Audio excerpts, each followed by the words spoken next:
Hey, everybody. We are in my coffee chat room today instead of my other room. It is a new intro. I literally just made that 5 minutes ago. It's just a Canva. Canva is wonderful and makes our lives as authors easier. Thank you so much for taking time out of your schedule to either watch this on the replay or to come hang out with us. I have a coffee. It's just a cold brew. And I'm going to be basically just chatting with you for the next couple of hours. I know there are things going on for InkersCon, or, it's a random Saturday, so you might have other things to do, but we are going to dive into basically any questions that you have. Ask me anything about self-publishing. And if you like this, then we can make this a recurring thing on the channel.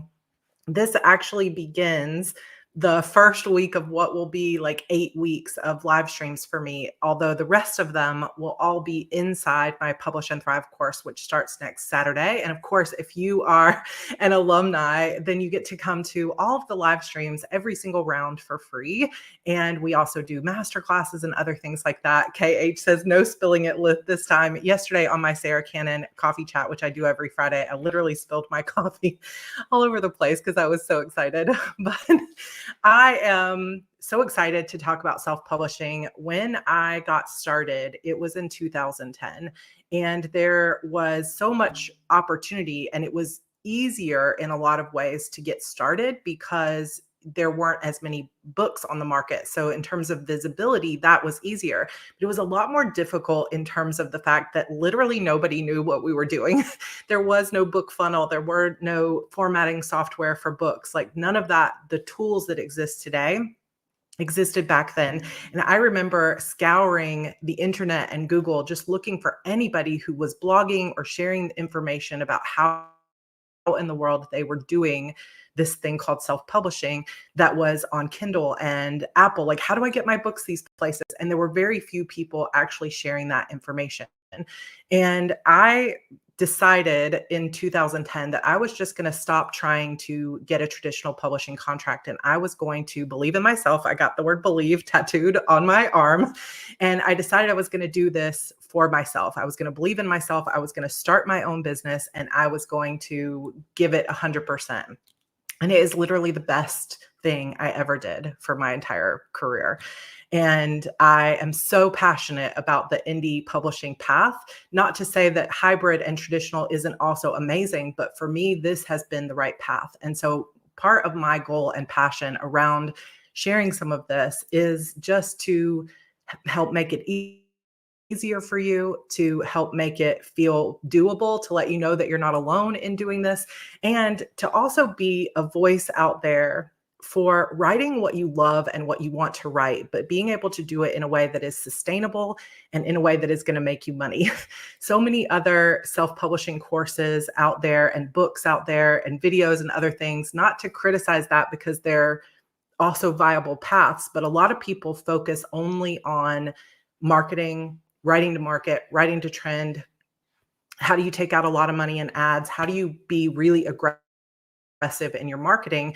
And what I started to find was a lot of people that were more like me who really didn't want to be told, well, don't write this, don't write that. You have to do this. You have to be in Kindle Unlimited. You have to do X, Y, Z. It started to feel like, well, then there's no place for me. And I wanted to create a place for those of us that feel like we want to be able to do it our way, and we want to be able to write what we want to write and what we want to be passionate about. And we don't necessarily want to have to do marketing techniques that don't match up or align with our desires, our skills, and our values. And I wanted to show and be a voice to say, you can still do it. That there are ways to do it. Now, before we get started on the questions, first of all, I want to say, number one, there's no rules.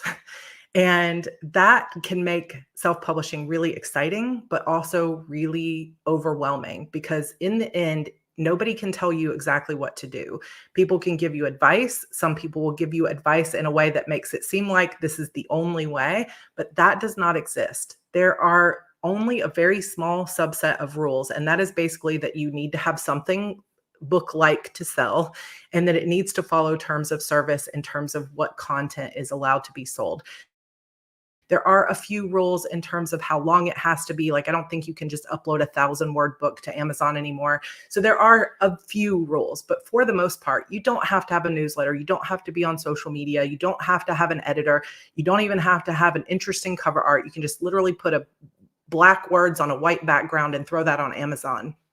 There are no rules in terms of that, but there are commonalities in what does best.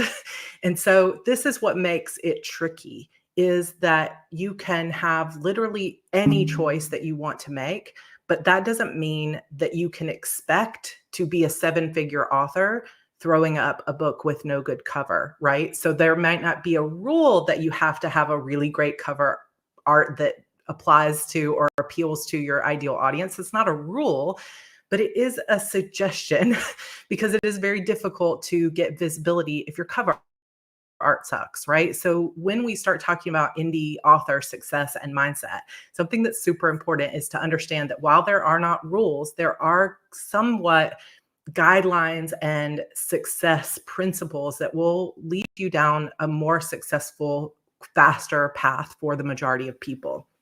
The strong suggestions. These are strong suggestions. In the end, what I like to say and what I like to teach in my classes and here on YouTube and anytime I'm talking to people is just that it's important to understand when you become an indie author that you are becoming a business owner, and that in the end, it's all going to come down to your decisions. No one else can decide for you. If you really want someone else to make all the decisions for you, you should go to TradPub potentially, because nobody's going to, oh, is my mic dropping out for anybody else? Let me know if that is happening. I have not heard that before. So one of the things to just understand is that nobody's going to make these decisions for you. It's really going to be up to you to make those decisions. And then in the end, oh, it is dropping, man. Okay. Let me see if I can fix it because I don't want any connection hiccup. I'm not getting any kind of message about it not being good. I don't even know where my mic is plugged into the back of this computer. Hold on just a moment.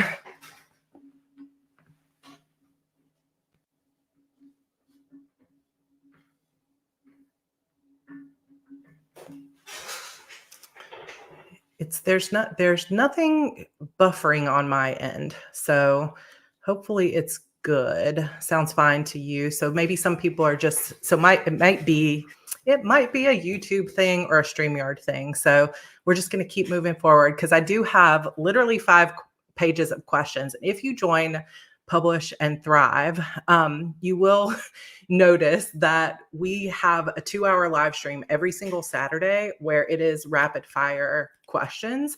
And we're just going to kind of give you a idea of what that feels like. I took questions ahead of time. So I have 5 questions.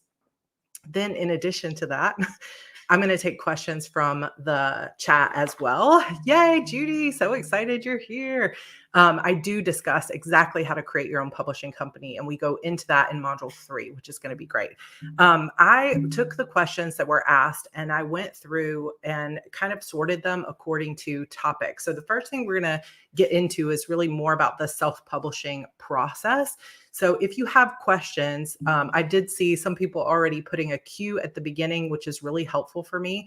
And then let's try to keep them to the subject. So the subjects that I have are like process and administrative type stuff, like starting your business, how do you format, that kind of thing. Then my opinions about things, as well as AI, and then writing, marketing, and marketing is always the biggest, and then specific questions about Publish and Thrive. So if you can, try to keep it to that. And if I don't answer it, feel free to put your question in multiple times and just copy and paste it if I don't see it. And we're going to try to get to as many as possible.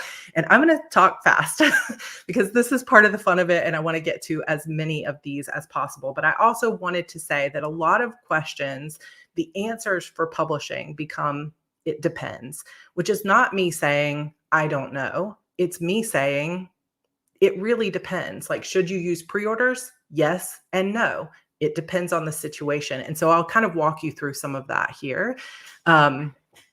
So, oh, this is kind of interesting. I can answer this since this will be kind of a process thing. Do you recommend copywriting a pen name? More and more people, you can't actually copyright a pen name, but you can trademark a pen name. It is an expensive process, but I do wonder if in the future you're going to see a lot more, and you already are seeing a lot more big name authors starting to trademark. I have a friend that recently went through this process, and it took a year and a half to get her pen name trademarked. There is some question as to whether if you're using your legal name, you can get your name trademarked. And I don't fully have an answer for that. So if anyone here has done that, let me know, because I was told by one person, not an attorney, that because Sarra Cannon is legally my maiden name, that I would not be able to trademark it. So I'm not sure all the rules of that, but I don't necessarily recommend trademarking your name, especially if you're brand new. But once you get to be a top, like if you're making 6-7 figures author, it might not be a bad idea because it will protect you from AI, people putting out a bunch of AI books under your name. But I do believe that Amazon and other places are going to start to create better resources and rules for making sure that doesn't happen. Because what was happening for a little while earlier this year is that people were doing like AI books, like 50 new books, and they were putting them on Amazon with an author name that already existed. Like we'll just use Nora Roberts.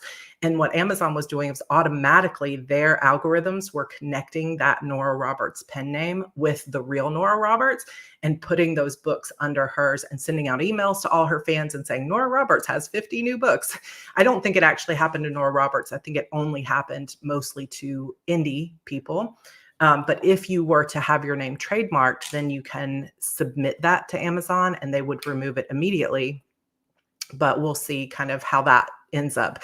Oh, K8 Writing, thank you so much. I just recently turned this on so that I'm not doing ads on my channel. So thank you for doing that. Definitely not expected, but thank you for that. It means a lot. All right, getting into these, and then I'll come back to the chat because I think we're going to have a lot more than we can answer. So Cheryl asks, what are the costs of self-publishing? I am going to have a video coming up this next week that is going to go into the cost of self-publishing and how to do it on a tighter budget. But basically, this would be something I can't even answer fully in 20 minutes. But you've got a lot of costs that are upfront with self-publishing. So you've got your edits for your book, your cover art. Sometimes I highly recommend you have some kind of meeting with an accountant, newsletter, your mailing address, because you don't usually want to have to use your home address in public. ISBNs, newsletters, book funnel, your formatting software, your website, all of those kind of things are super important. But I'm going to show you how, in terms of how much it costs to self-publish, you can do it for as little as $100. You can do it for as much as $100,000. And there really is going to be a lot of choice when it comes to that. Inside Publish and Thrive, I specifically take you through the budget for 3 books, all the way from $500 up to about $10,000. What would you do if you had a $500 budget for your first 3 books? And what would you do if you had a $10,000 budget, or if you were somewhere in between? But I will have a video coming up on this, so definitely subscribe and make sure you check that out. Nancy asks more specifically, how much budget would you set aside for the first 3 books each to get started properly? So in the course, kind of the most shoestring budget at this point that I would recommend is $500 for your first 3 books. And that would be using pre-made covers, not having a fully like live website, maybe using something free like Canva websites or Google websites or different things like that. There are ways to set yourself up for, about $500 or so. However, if you really want to set yourself up for major success, then I would have a minimum of probably about $1,000 per book. Editing is probably one of the biggest expenses. So it also can depend how good you are at self-editing and whether you can get by with just a proofread on your final work, or if you really need like a developmental editor, which is going to send your costs kind of up through a little bit higher. If you have $10,000 to spend, you can spend a lot of money on marketing and that can take you pretty far, but $500 would kind of be a minimum. I published my first book for $50 and I still have made millions of dollars self-publishing. It wouldn't be the ideal way to get started, but just know there isn't much barrier to entry and I can help teach you how to do it on more of a budget, which I'll do in the video this week. So Trudy says, what's the cost benefit of indie versus trad? Trad is going to cover all those expenses up front. And that's one of the biggest things. Now, they're not going to get you a newsletter. They're not going to get you a mailing address and stuff like that. But trad authors don't necessarily need to have all of that. But I do still recommend they have a newsletter. So there will be things like your own website and stuff like that that you'll have to do regardless of which path you choose. But in terms of time, indie takes so much more time because you're the one making all the decisions. You're the one finding the editor. You're the one deciding on the marketing, making all the connections, kind of out there sort of hustling for yourself. So in terms of time and money, indie is a lot heavier on the upfront. But in terms of reward, almost every indie I know makes more money than almost every trad person I know, which is, a lot of times traditional published authors don't share their numbers, but you can have a New York Times bestseller author who has, several books out and makes $10,000 or $15,000 a year. And you can have an indie that nobody knows that makes $1 million a year. And anywhere in between. There's a lot of indies who make literally zero. So at least traditionally published authors do get usually in advance, hopefully. So that is guaranteed money up front. So it's really just a matter of kind of weighing your options. I would say most people do kind of understand that in the long run, indie has a lot more potential for money just because royalties are higher. But because you're in charge of all your marketing, you have to find your right audience and you really have to make the right decisions because there's also a lot of people who go into debt with indie and never make their money back. So I wish I had a more clear answer, but again, you'll hear it a lot. It depends, right? Tasha says, I love planners almost as much as you. Do you have a planner predominantly for admin tasks, finances, and social media? If so, how is it set up? So I have a Erin Condren Franken planner that you can check out on my channel here. This is most of my social media and admin stuff. And then I use Asana for all of my admin with my team. So like Renee, and then I've just hired a new virtual assistant team. We all are working in Asana. That way it helps to work with a team and you have those specific tasks. And then of course my Kanban board. I do have some of my social media, like my YouTube schedule and some of my other things in Notion as well, but I've kind of been moving away from Notion and trying to decide if I want to kind of move back into it. Desiree says, I have so many questions. Where do I get the best front page design? So I'm assuming you mean cover.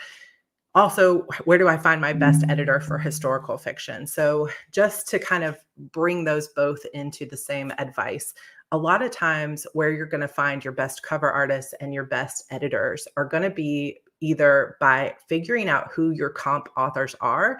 So going through Amazon, Apple, the bookstore, anywhere you can. Usually you're going to want to look for indie books though. And you'll say, who writes books like me, similar to me?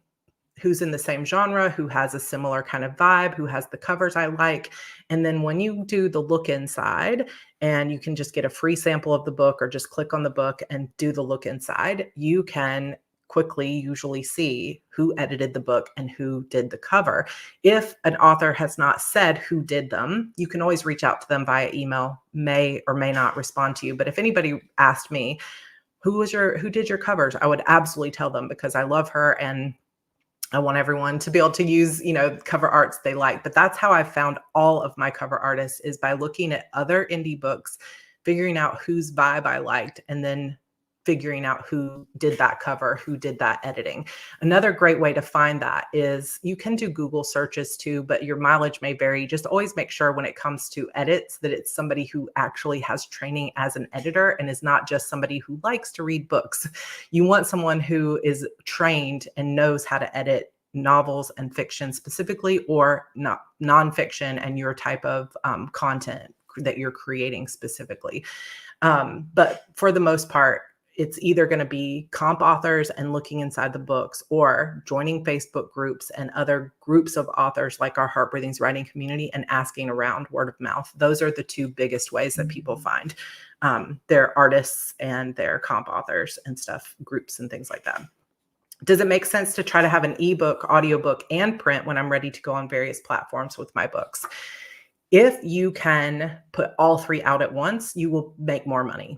if you can have audio, print, and ebook all ready to go at once, you definitely will make more money. However, it's expensive, right? Especially the audio, unless you're doing something like royalty split or something like that. So it doesn't always make sense to wait. So what I would say is if you have the ebook ready to go, the paperback is usually not that difficult or expensive to get done if you're using some kind of formatting software that allows you to create both at the same time. So I would try to get ebook and paperback up at the same time, but it's okay if audio comes out a bit later. I wouldn't personally hold my book back waiting for the audio to be done. I would try to make money first and then put some of that profit into your audio. But if you can afford to do it, then it's always good to try to get them out at the same time. What's the best print on demand option and where do I go for that? So, best kind of depends as well, but probably if you want to get into the most bookstores and you want to be in physical bookstores, but you also want to be able to order your own books, Ingram Spark is going to be the best one-stop shop, or Draft to Digital, which goes through Ingram Spark as well, is really where you would want to start looking. If you want to make it as easy as possible and as inexpensive as possible, KDP Print, which is the Amazon version of print, to go through that. All right, so I have, I think, 2 more questions on this page, and then I'm going to take a few questions on this sort of process from the chat. So Genevieve says, I believe you mentioned you have a Samsung computer for your writing, and I was wondering what your thoughts are. I'm a Samsung phone user and would love something that has the same level of connectivity to my phone as well as using it for writing. I would love to manage most, if not all, of my author business from it, like book files, publishing, social media, YouTube. Would you recommend it for all those things? I use Scrivener for writing if that makes any impact. So yes, I love using Samsung. Apple, I think, is used by more authors just because there are some things like Vellum that are like, I think Vellum is the best formatting software there is, and you have to be on an Apple for that. Also, to directly upload your books to Apple, you can do it now on the web, but the interface is better if you have an Apple computer. So for that reason, I also have an Apple in addition to my Samsung. But gone are the days where you have to have an Apple or Mac computer. You can absolutely do all of that on a Samsung. I have the Samsung Galaxy Book 3 Pro 360. So it like turns around and it's really beefy and it connects easily to my phone. And I think I'm gonna get the Samsung Watch as well. And it makes it super easy because it all connects. I can get my text messages and everything else on it. But instead of using Vellum, if you want to use a Samsung, you would use Atticus instead. But Scrivener will work on it. But where I didn't like Scrivener was because I wasn't just using one computer. I was using a Mac laptop and a desktop that was PC. And I lost work with those going back and forth. So, but you can absolutely do all of that on a Samsung, and I highly recommend it. I love my laptop. All right, one more question here. Jean says, how would you go about printing special editions of your books, like foiled, sprayed edges, custom dust jackets, Kickstarter, and a custom printing service? Question mark.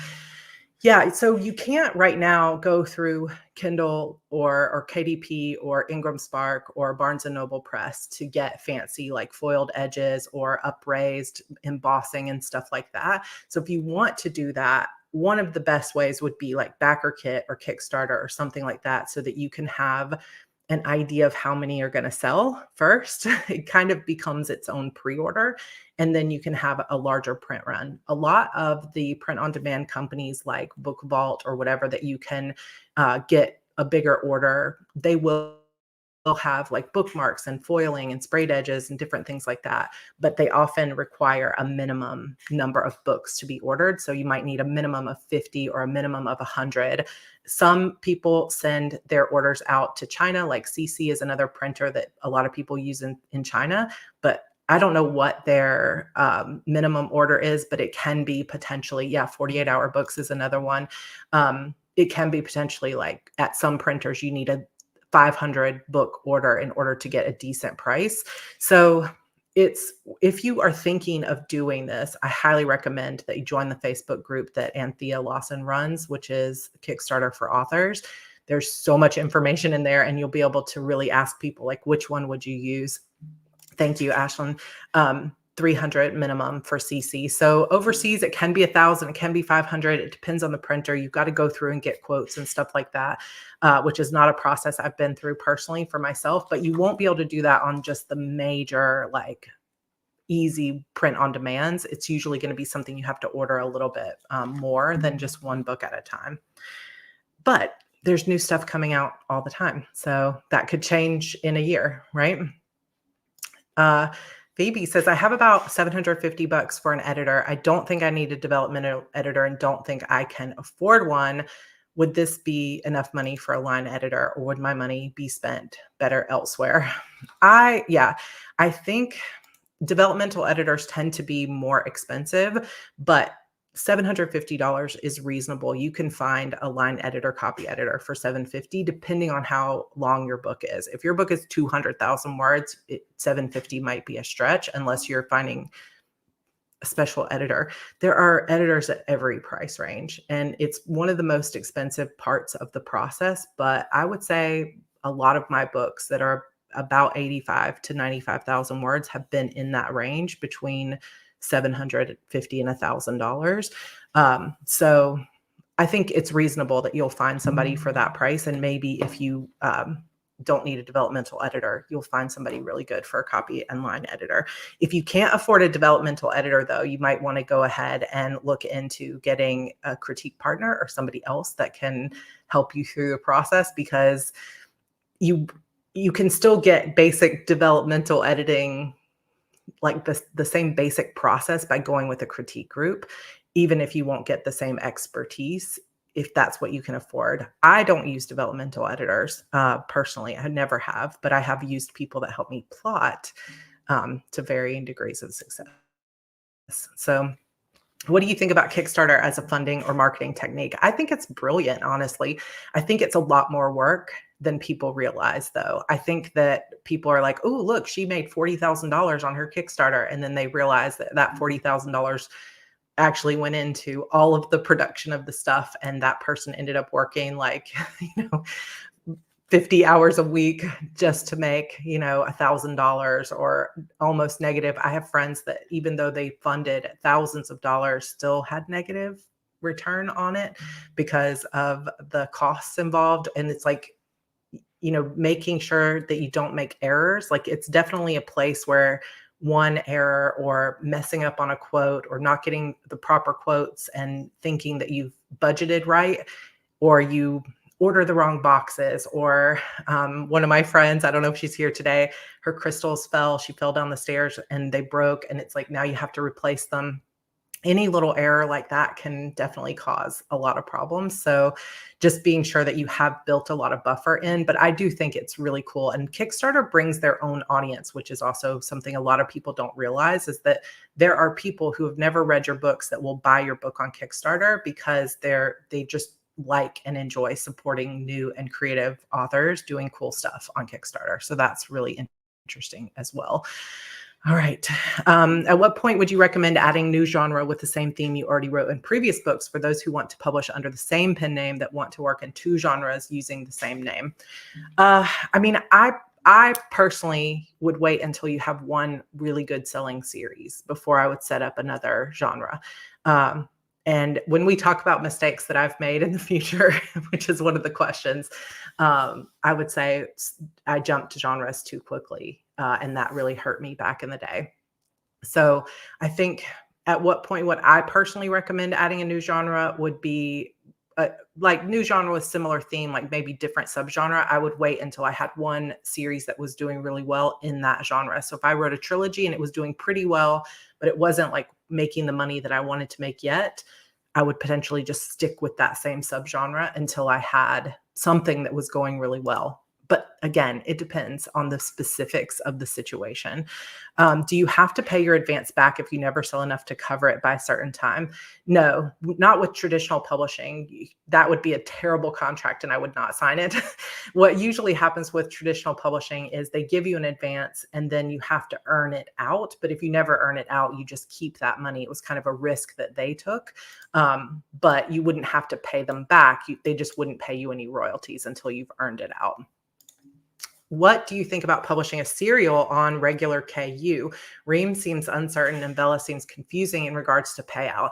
I think this is what I did. I published mine, Sacrifice Me, as a serial, and it was 99 cents per episode, and it came out every 2 weeks. And they were about between 18 and 23,000 words a piece. So it was like serial novellas, right? And I think that you could do it. The issue with it becomes the money, right? Because you don't make a lot of money on 99 cents, but a lot of people, let's say it's only a 10,000 word episode of your serial. A lot of people are going to be like, I don't want to pay $2.99 for that. But if you charge less than $2.99, you only get a 35% royalty on Amazon. So the rapid release can help. The cliffhangers, all of that excitement can build in a good way, but you won't make as much money as you would make just publishing it at $3.99 because of that 35% royalty. When I did it with Sacrifice Me, I was actually just looking at the numbers recently, trying to decide what I'm going to do now that I'm no longer doing Ream at the moment. And it was in the intangible result of having the rapid release and the new release every 2 weeks and the momentum that built in my fan group was priceless. But in terms of the actual money, I was only making about $1,000 a month on those 35-cent royalty episodes. And when I boxed it up and it came out as a box set at $3.99, I made like $6,000. But I don't think I would have made that much money on the $3.99 product if it hadn't been for the momentum of those shorter things coming out, if that makes sense. So it's hard to say what would be best, but I do think it's possible. I just would try to not make them too short, because I think even at 99 cents, if it's only 5,000 words, there's going to be readers that feel kind of cheated by that. I am not doing Ream anymore. I'm going to be doing a subscription here on YouTube instead. I'll share more about that coming up. But I don't want to get into drama today. I will say I still think Ream is a great option, and I think Amelia Rose is brilliant and amazing human being, and I would fully support what they're doing there. I just don't think it's the right place for me right now.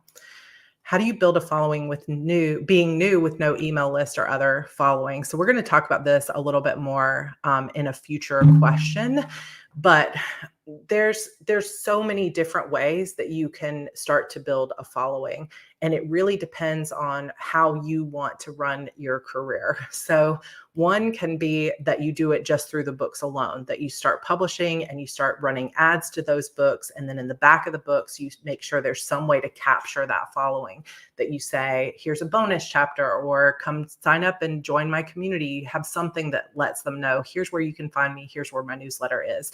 Often some kind of free book or cookie, as Tammy Labrecque calls it, will be super helpful. It's a reader magnet, something that makes them go from buying your book to staying your fan forever. Or if you want to start building before you have published your book, you can use social media and you can start gaining followers there. I'll talk about that a little bit more coming up in another question.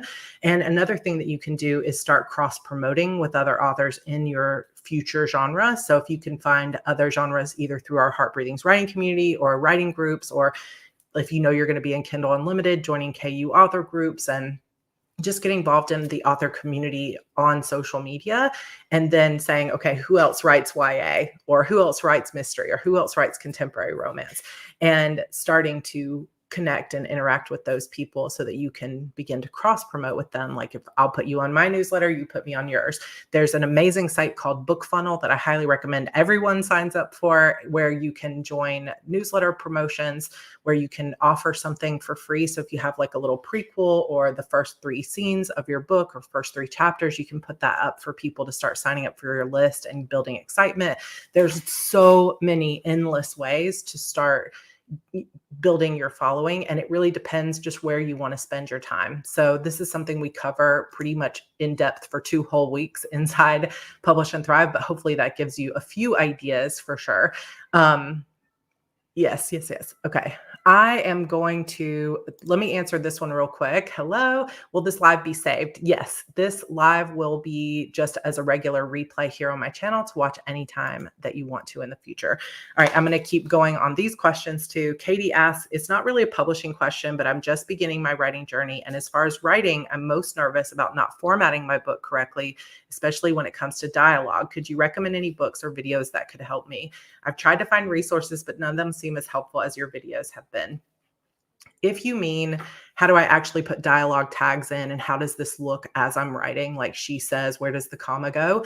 I highly recommend Strunk and White's Elements of Style. It is an OG, like old book, but it goes through specifically, where do you place your commas? How do you do dialogue tags? How do you add in emotion along with action inside dialogue? It is just priceless resource. It's called The Elements of Style, Strunk and White. Highly, highly recommend that for you. And that would make a good video, actually. So Dorte says, Dear Sarah, I'm wondering if you have any self-publishing advice specifically for people not writing in English, which of course is the biggest market, but in other languages, German in my case. Thank you for your channel. So if you can, I would still get them translated into English and put them for sale in English as well, if you can, because that really is where you're going to make the biggest money. If you want to only write in German and German is where you want to start, then obviously you can still publish these. Mostly you will be focusing on the German stores, but you can still publish them to Apple and Kobo, where there's bigger international audiences than what Amazon. I mean, Amazon has an international audience too, but Kobo and Apple really focus on their international people a little bit more, and they curate their stores a little bit more. So making connections with the reps at Apple, Kobo, Google Play, if you can, so that you can say, hey, I've got German language stuff, and getting your book on the front of those stores.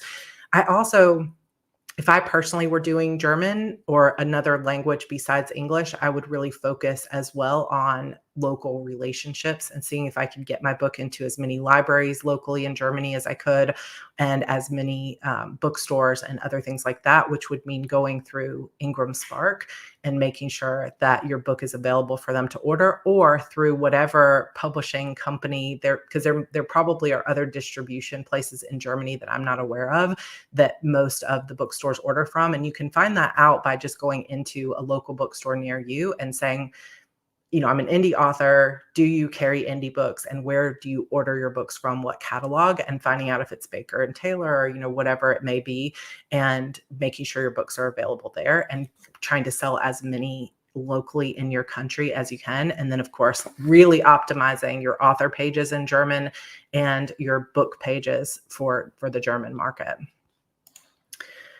Okay, Zoe Galloway says, can you go over taxes for LLCs?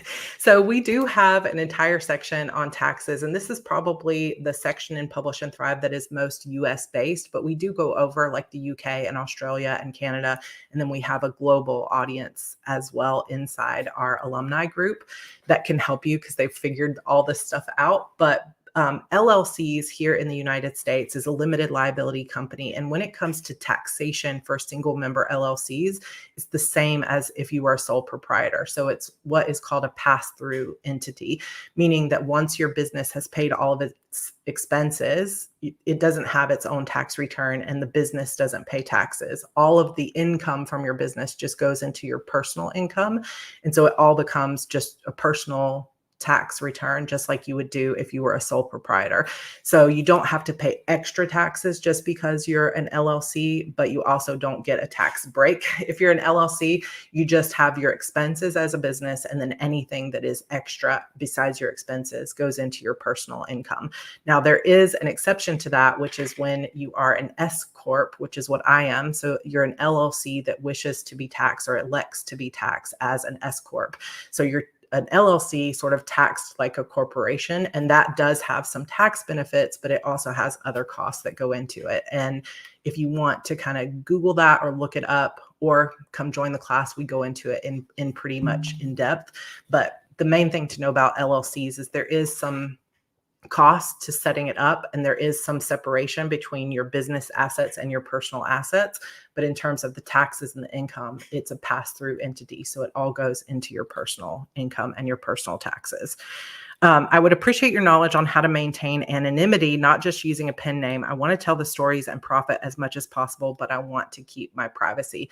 This is another big topic for a lot of indie authors, is privacy, for whatever reason. Just not wanting your job to know that you're writing something super spicy, not wanting your family to know you're writing, or actually for your physical protection, you don't want certain person to be able to find you in the world. Like, there's all kinds of reasons people want anonymity, and it is possible, but it is a challenge depending on where you live and what the rules are. So like, if you wanted to, you could start a pen name and get a DBA. But in some states, they will print or say who owns what DBA. So they'll say this DBA pen name as this is owned by Sarra Cannon. Same thing with LLCs, that you can set up an LLC, but some states require on the website for it to say Dead River Books is owned by Sarra Cannon Bittman, and here's her address. Like, some of that stuff is because of transparency laws, is still going to be out there.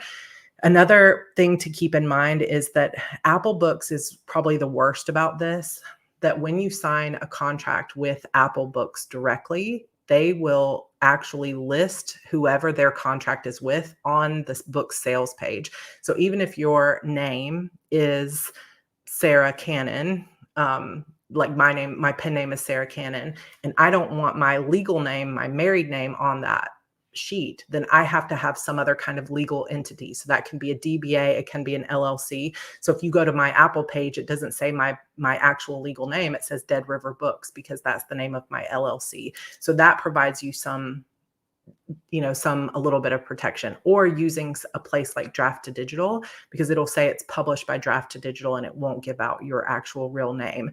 But it depends how deeply you want to protect your privacy. If you just want to have it like a couple of layers in, that's pretty easy to do. But if you want to make sure there's like literally no, like you're a ghost on the internet, that can be a little bit more difficult, and you might need to actually get help from an attorney to figure out exactly how to do that. Yes, this will be recorded. It's not going to be posted in the student portal, but it'll just stay live here in on YouTube for anybody. All right, Holly says, how does creating your own publishing LLC and using a pen name work together? Is the pen name filed under a separate DBA? I'm curious as to how to go about incorporating a pen name with my own publishing company LLC. So again, this is kind of where we get into every state is going to have its rules. Every country might have its different rules. But here in the US, for most states, if you have an LLC and then you're using a pen name underneath it, you either don't have any type of requirement that you have to file that pen name anywhere legally, or you have to get a DBA underneath your LLC. So one thing you could do is, I'm just going to use Sarra Cannon because that's my name and it's easy. You could have Sarra Cannon as your LLC name, or I could say Dead River Books is my LLC, and then Dead River Books could get a DBA as Sarra Cannon. So, or I could personally get Sarra Cannon Bittman writing as Sarra Cannon. And there's really just a lot of different ways that you can do it, but it's easier than you think. It's not going to be super expensive. It's not going to be super crazy. And a lot of people don't even do pen name DBAs. They just say Dead River Books and they just put whatever name they want on Amazon. That's not going to give you as much protection in terms of ownership of that DBA. And usually, like, let's say Amazon comes to you. I'm using Amazon, even though obviously there are other retailers out there, but let's say Amazon comes to you and says, we need you to prove that you wrote this.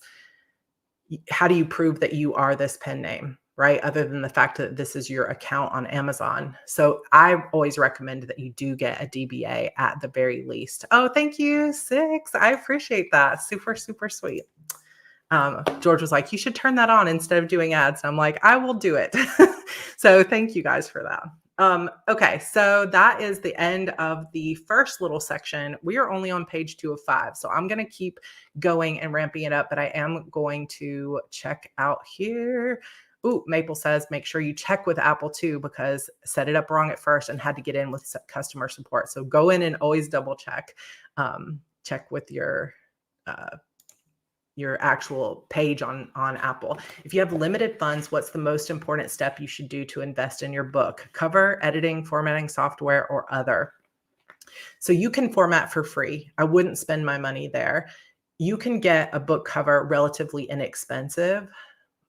So it kind of, in terms of that, it depends. How good are you at self-editing? And one of the ways that you can know that is to get a friend who will tell you the truth and hand them the first 3 chapters of your book and say, how badly do I need an editor? And if it's riddled with errors, then you're going to have to pay for an editor. And that's the number one place that I would spend my money. And I would get a pre-made cover. You can get them as little as $100. And so I would spend my money on editing. However, if you are super, super great at editing and you have very few errors and you have a foolproof system and you have a sister who loves to edit and catches a lot of typos, then you might not need to spend any money in editing. And that's when I would put my money more towards the cover or saving it back for marketing once you have a couple of books out. But I think editing is usually the number one place if you really need it. Bethany, what do you think about self-publishing a steamy romance genre, but querying a very different style and genre? Yeah, I think that is a pretty common thing to do. You would just wait until, like, you would usually probably tell the publisher or the agent that you're querying and say, I do have this steamy pen name over here, but this is, this over here. And they're going to advise you whether you want to completely split that. Like, let's say you have a super steamy one, but you're wanting to write children's books over here. They would definitely tell you, okay, well, we're going to create a different pen name for this query. And we're just going to not even tell publishers that you have this other steamy one. But I think that if you're going to go hybrid, that's a good way to do it, of like, I've got this genre over here, but this one I'm going to try to query. And I think that can work out great. Oh, what did George say? Now I forgot. DBA is doing business as. Thank you for Katie coming in and answering some of these questions. Doing business as, and it's really just as simple as going in with your Secretary of State and filing that, or going into your local business office and filing that. It's usually very inexpensive and easy paperwork to fill out. All right, we're going to move into opinion and a little bit of discussion of AI, that we won't get too far into it. Rachel says, what do you think is the hardest part of self-publishing? I think it's the strategy and believing in yourself long enough to see the strategy through. There's so much to learn. That's probably the other thing. Oh, the super suggestion. Thank you. There's really and truly, once you have the knowledge, like if you go through Publish and Thrive, or if you've really done your research, or you've joined groups like Wide for the Win, the hardest part is the emotional, mental side of keeping up with your writing while also managing all the things you have to do as a business owner, because we become 2 separate entities. We become the artist and the creator, and we become a business owner, entrepreneur.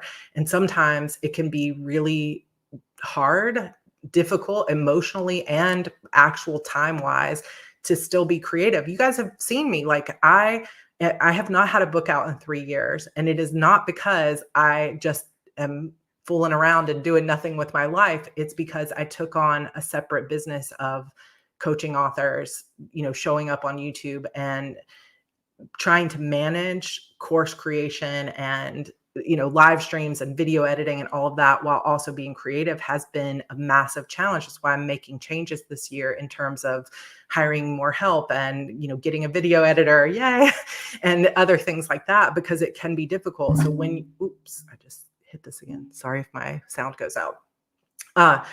When you are managing the business side of it, it's just, you have to find ways to carve out time and give yourself that permission to refill the well, even though it might not feel like you're doing much. But also learning everything you have to learn, because that can be the overwhelming thing. Is just, if you imagine yourself standing in a room and there's 5,000 people shouting at you, do it this way, don't do that, you made this mistake, you did this, it can just start to feel like, I don't even know where to go. And like, you just want to sit on the floor and cry, because there's so much information out there and it's a lot of decisions to make. So if you are really if you are somebody who really struggles with decision making, I highly recommend coming in, getting support. If it's not from me and you don't resonate with my teaching, find somebody that can help guide you, either somebody else who has self-published, a group of self-publishing authors, or a different course to take to get some of that help in making those decisions. And one of the things that I was passionate about for Publish and Thrive specifically is in this redo of the class that I did last year, I added a section that's not only an index, which I can show you guys if we have time for a screen share, where you can basically just go into a Google Drive and search by keyword. So if you're like, oh, what's the trim size of a paperback? You just search for trim size or search for paperback, and it's going to bring you to a document that's going to answer your question really quickly. Or if you're like, oh, I can't remember how to do the ISBNs, you search for ISBN and it has that document. So it's quick reference stuff so that you don't have to keep going back through videos, which makes it a lot easier to reference the material. Number two, at the end of the class, we have a strategic roadmap exercise. So any alumni watching this, if you didn't make it all the way through because it was so much information, don't skip this time just going into modules 5 and 6 at the end and making sure that you go through and create for yourself a strategic roadmap so that you're not trying to do all the things all at once. You're like, I'm going to start with newsletter, then I'm going to do this, then I'm going to do this. It really helps to manage your time. But those, I think, are the hardest parts of self-publishing. All right, Rose says, how do you build author friendships and where do you draw the line between professional help and friendly favors? This is actually a really good question. Author friendships is give and take, right? I think that sometimes it just happens naturally. If you can get out to conferences like InkersCon is going on right now, there's a lot of Q&As and roundtables and sorry, Tamara, I'm calling you out. So just getting involved, even just being here right now, there might be people that you see in the comments that you're like, oh, I really liked what she had to say. Reach out. See if you can contact that person. In our Heart Breathings Writing Community Facebook group, we have over 7,000 people now. And a lot of those people show up for weekly live streams. So start making friendships, right? And it's just a matter of any other type of friendship. Start commenting on people's reels on Instagram. Start friending people on Facebook. Where the lines start to get drawn between like professional and friendly is, number one, I know you wouldn't do this, Ro, but just don't ever go to an author and just demand help from them or demand a reviews or demand that they leave you a blurb, because authors, we're all busy.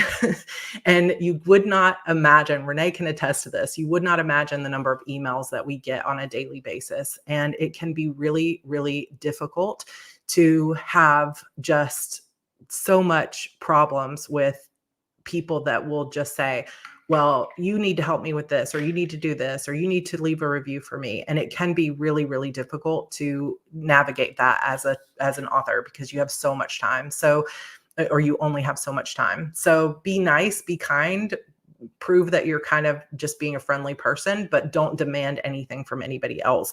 In terms of drawing the line between professional help and friendly favors, it's like, I think really the line is just saying like, professional help is something like demanding that somebody else edit your entire book, for free. That would be crossing a line with professional. But a friendly favor would be like, hey, would you mind reading through this blurb and helping me out? Or would you mind sending me, or would you mind reading just the first chapter and giving me some feedback? And then if that person says to you, I'm happy to read the whole book, or send me the rest, I loved it. That's that line between professional and friendly. This is my sticker. It's the audacity for me. Angela, it's so true. But just getting involved and making friendships. And if you are somebody who is not traditionally, like you're more of a larker, it's okay just to say one or two little things, reach out. There's so many nice people in this community. Come join our Discord server if you want. There's connections section where you can find creative critique partners and other things like that. It's so good. All right. Fox says, should you wait to try to self-publish your first book until you have a few others ready to go in the pipeline? Or is it okay to put out one book when you don't have any other finished drafts? For background, I have quite a few partially finished stories, but no other completed drafts that are ready for edits. Should I finish drafting those first before publishing anything? So timeline and pacing is a big part of strategy. putting out books rapid release used to be a surefire bullet. Like if you could put out a book a month or a book every 6 weeks, you were golden, which I know for many of you, you just probably want to cry when you hear that because there's just no way. Elizabeth, yay, one of our lurkers, you said something.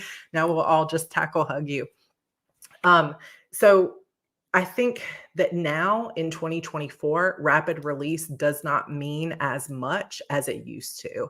And I think that it's still important to put out books that are quality as quickly as you can in indie publishing. But I don't think the whole, like, I'm going to put out a book every other week is pushing people to the top the way that it might have in the past. So when you ask, like, should I have more books ready to go? It depends. This is one of those things. I told you you'll hear me say that a lot. It depends on how fast you think book 2 will come out, honestly. If book 1 is done and book 2 you think is partially drafted and it's going to be a couple of months, go for it. Start marketing, get your pre-order up, do whatever you can do to start getting that book going. But if you look at it and you're like, oh, it's going to be at least a year before book 2, I personally would wait, because especially with your first 2 or 3 books, the closer you can get them, like 6 months or less apart, the better off you're going to be. And that's just an opinion. Jean says, how do you think AI will influence the future of publishing, not only in terms of artwork, but writing and marketing? Do you think there's an ethical way to integrate it, perhaps to help with brainstorming or ideation or ad copy or number crunching? I've never used AI personally, so I have no idea, but I feel like it's just going to become more prevalent and would be interested to hear your thoughts. How much time do we have? I do want to get at least through as many of these as possible. So I can't go super deep into AI. And we were going to do an alumni or a whole like masterclass on this in Publish and Thrive, and I didn't have time for it with the travel. So it is coming after this fall round.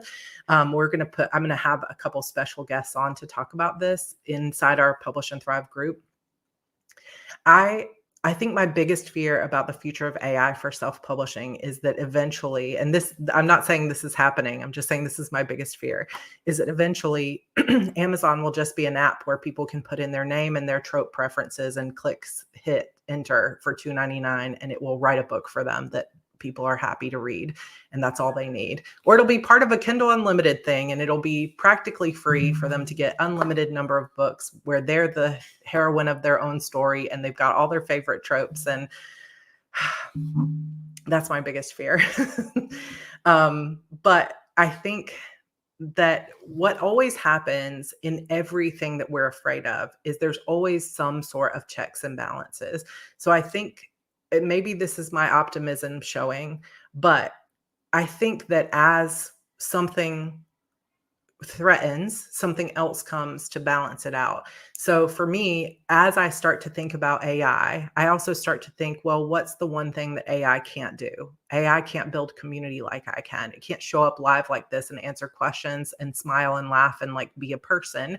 So I can continue to do what I do best, which is build community. And that's why I'm leaning more towards membership and not towards just getting books out on Amazon as fast as possible, which was never my focus anyway, but you know what I'm saying.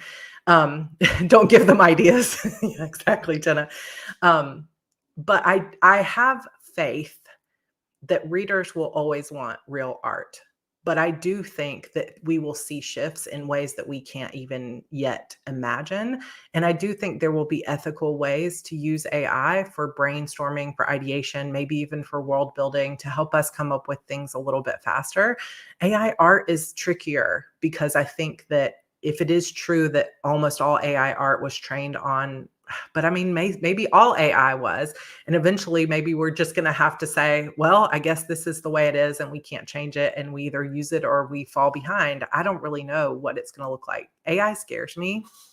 Yeah, this is my fear, is like, is there anything ethical about the birth of AI? I don't know. I don't have enough information, but I also know that where there's fear and there might be issues with how it was developed and things we can't even understand, there are also so many advantages, especially for authors who have disabilities or who are already killing their bodies by leaning and hunching over computers all day long.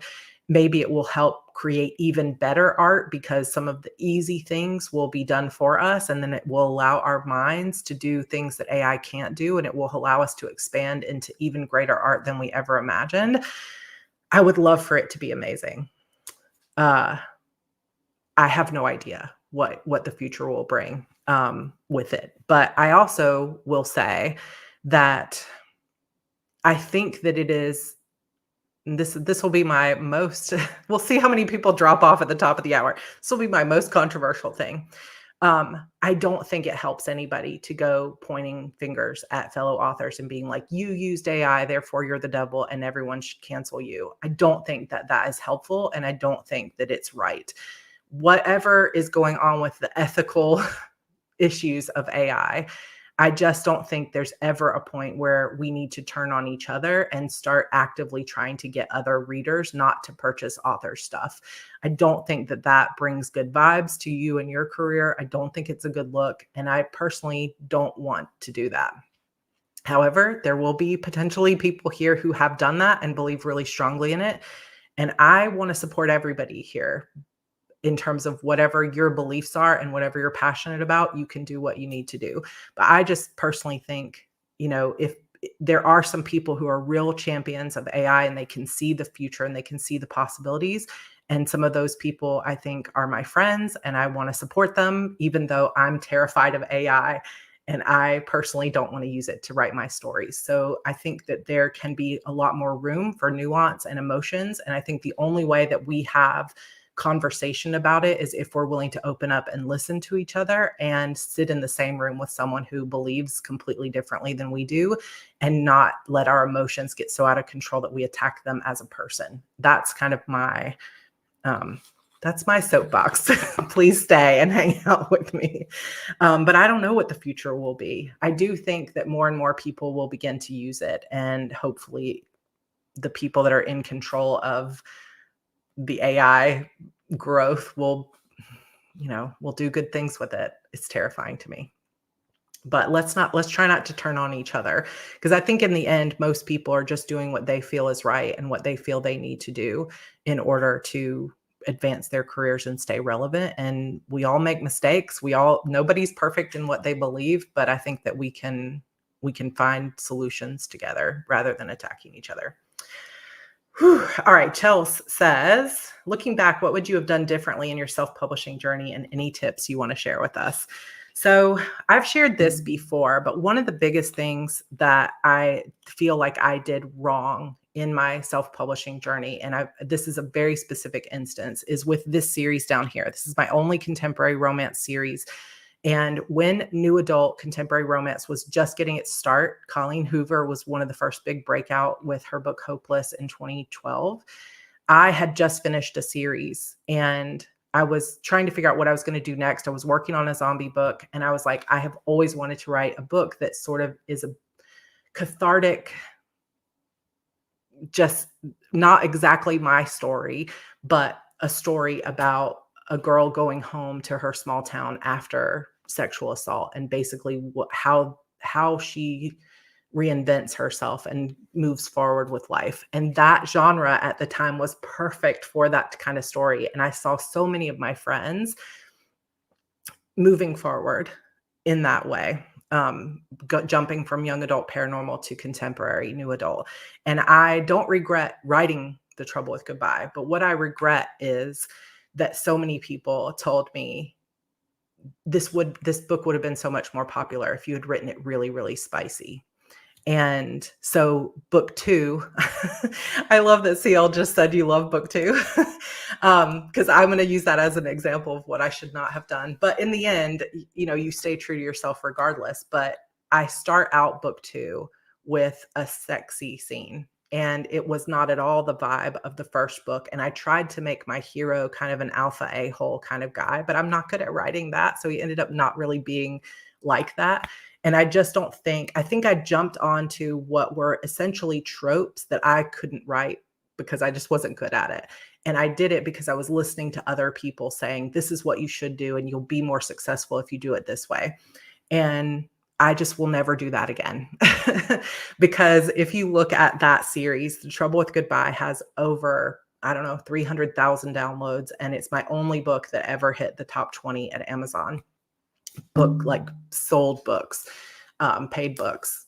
Book 2 sold 40 to 50,000 copies. Book 3 only sold like 13,000 copies. And the reason in that big jump of people that didn't move the rest away through the series is because everybody who loved book 1 didn't like book 2, except for CL and 13,000 other people. But it was one time when I didn't follow my own intuition and I followed someone else's advice to do something that was purely to try to sell more books, and that didn't work for me. But that's not true for everybody. Some people are good at seeing what the tropes are and writing to market. And it's a matter of figuring out who you are.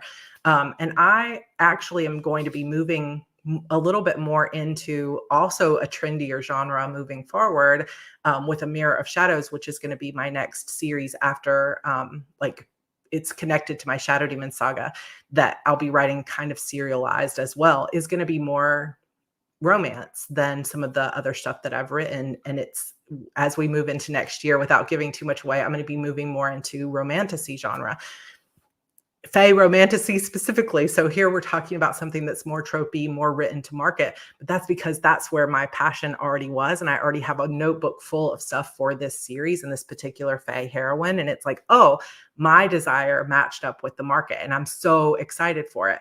But it will not be super smutty because I don't know how to write that. It's not what I read. It's not what I write. No judgment to anybody who does write super, super spicy, but that won't be the way I do it. But there are already people in my friends group being like, if you're going to write this, it has to be really, really hot. And I'm like, well, that's just not going to be me. It'll be slow burn, and it will be romantic, and it will be lovely, but it is not going to be like super hot spicy, because that's just not me. And so I think when we talk about biggest mistakes or things you wish you hadn't done, number one thing was just stay true to yourself.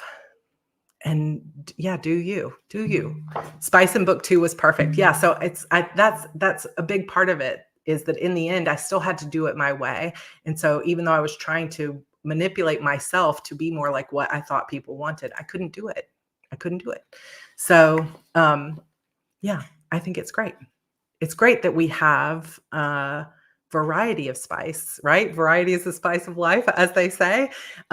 So, it's good that we have options, and it's good that we have people that write different things, because, then everybody gets something that they love. So I'm excited for that. But yeah, that's one. The other thing is, right now, sitting here in this moment, I wish I hadn't had 3 years without a book. I wish that I had kept working on, kept switching around until I found something that was done. This is another instance of me following what someone else said, is I was pretty sure that in order to write book 12 of my Shadow Demon saga, which will be the final book, I needed something else in my brain, another series that's going to tie into how that last twist comes together. And I was talking in a business group about writing that instead of book 12. And there was one person that said, well, if I was your reader, I'd be mad as hell if you wrote something that wasn't book 12. So I didn't do it. And so here I am now, 3 years later, still no book. And I should have just done what was writing easily, instead of trying to please everybody else. Because in the end, my readers would have been happier to at least have something to read. So those are kind of my biggest mistakes.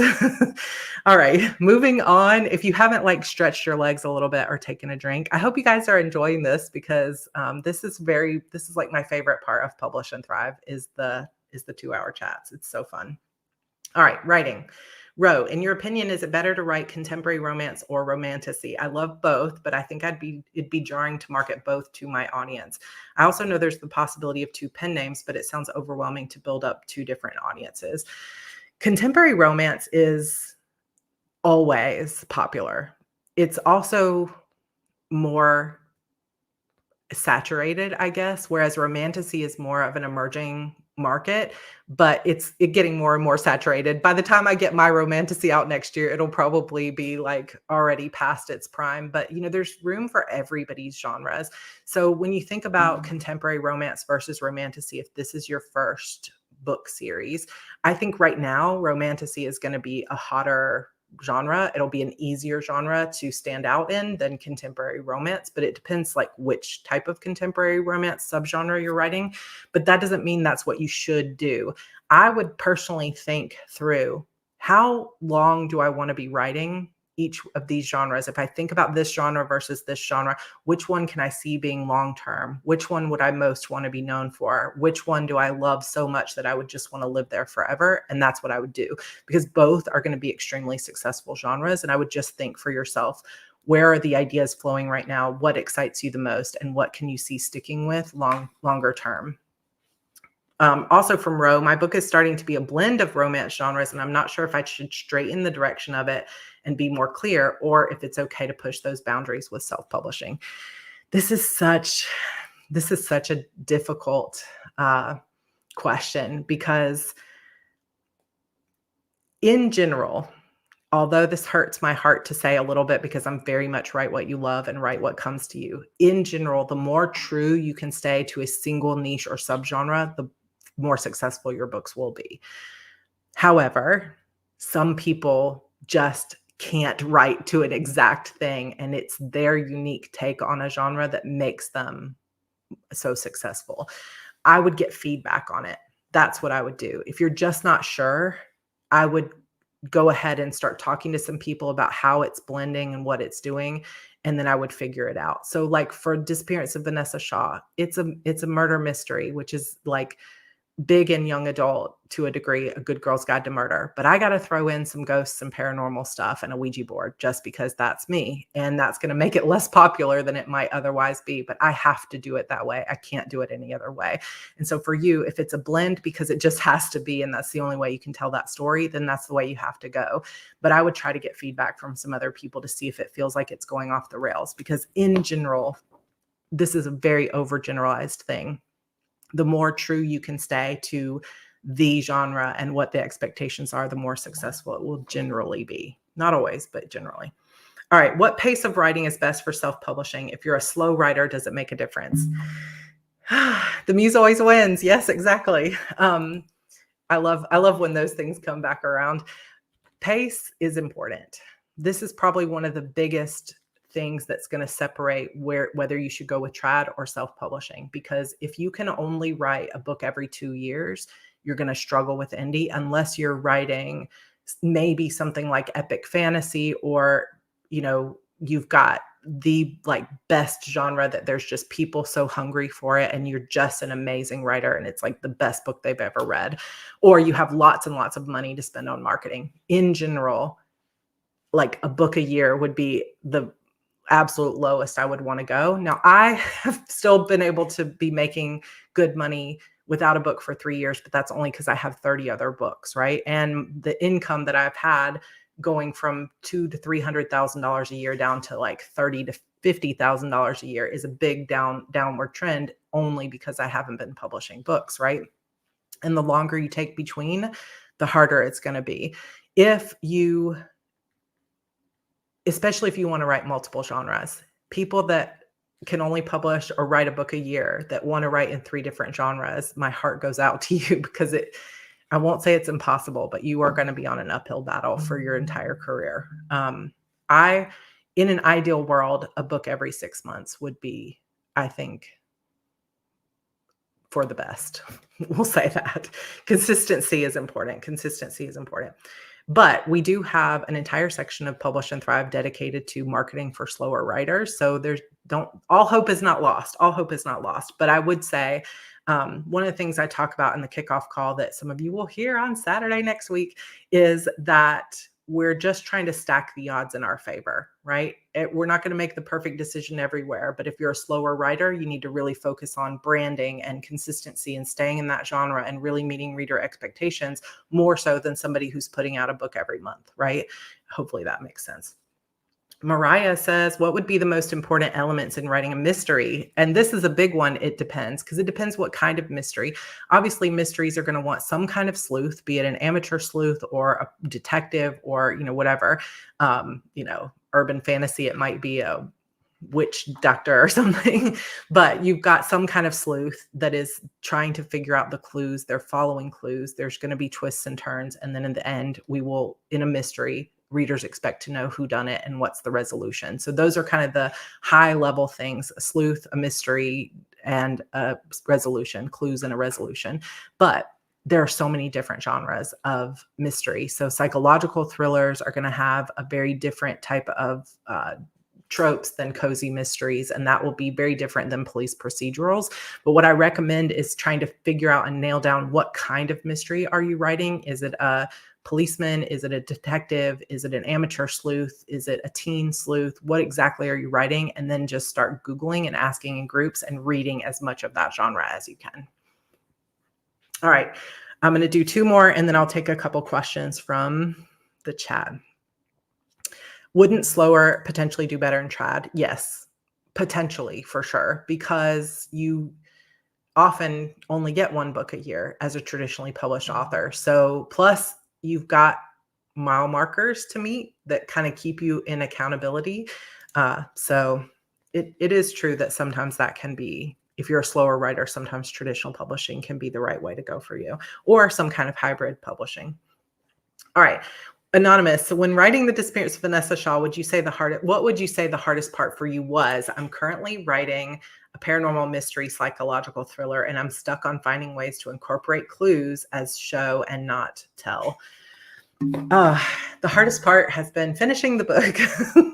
The hardest part for me is, I will say this is probably not the case for you, but the hardest part for me has been going through the process of everything is happening in one evening, and then you've got that has to kind of line up with the past timeline, and doing everything all in one house, one location where they're stuck for the whole night, and then dispersing in the entirety of the previous summer as a dual timeline has been the biggest challenge for me, making sure those twists and reveals come in the right place. Thank you so much, Elizabeth. You are so sweet. I really appreciate that. So yeah, that's been tough. With you're stuck on finding ways to incorporate clues as show and not tell. What I would personally do is just pick up as many mystery and psychological thriller books and get examples of how they're doing it, because that's going to be the biggest thing of saying, yes, I see how they're doing it. Like, highlight it, annotate your books, figure it out, because that is going to be the biggest teacher for you. There's also a really great book by James Fry called How to Write a Damn Good Mystery that I thought is really good in terms of walking you backwards from the ending, backwards instead of plotting forward. That is super helpful. Thank you guys for the love for Disappearance of Vanessa Shaw. It's coming, and it's better than ever. Every time I get through another read through, I'm like, okay, there's the twist. I think I've got it. We're getting there. Lillian, after 4 years of writing, I've finally finished the outline of my book, and I find myself wondering how to categorize it. My adult main character is telling the story of their childhood, and a number of people have told me it can't be YA if an adult is narrating it. Is this true? I think I am trying to think if I can pinpoint any specific examples of young adult books where you've got an adult narrator. Lillian, if you're here or if you get to watch this, you can send me an email if you want to clarify it. But it's like, is the narrator a framing device where it's like a prologue and an epilogue and maybe a few things in between? Or is it actually the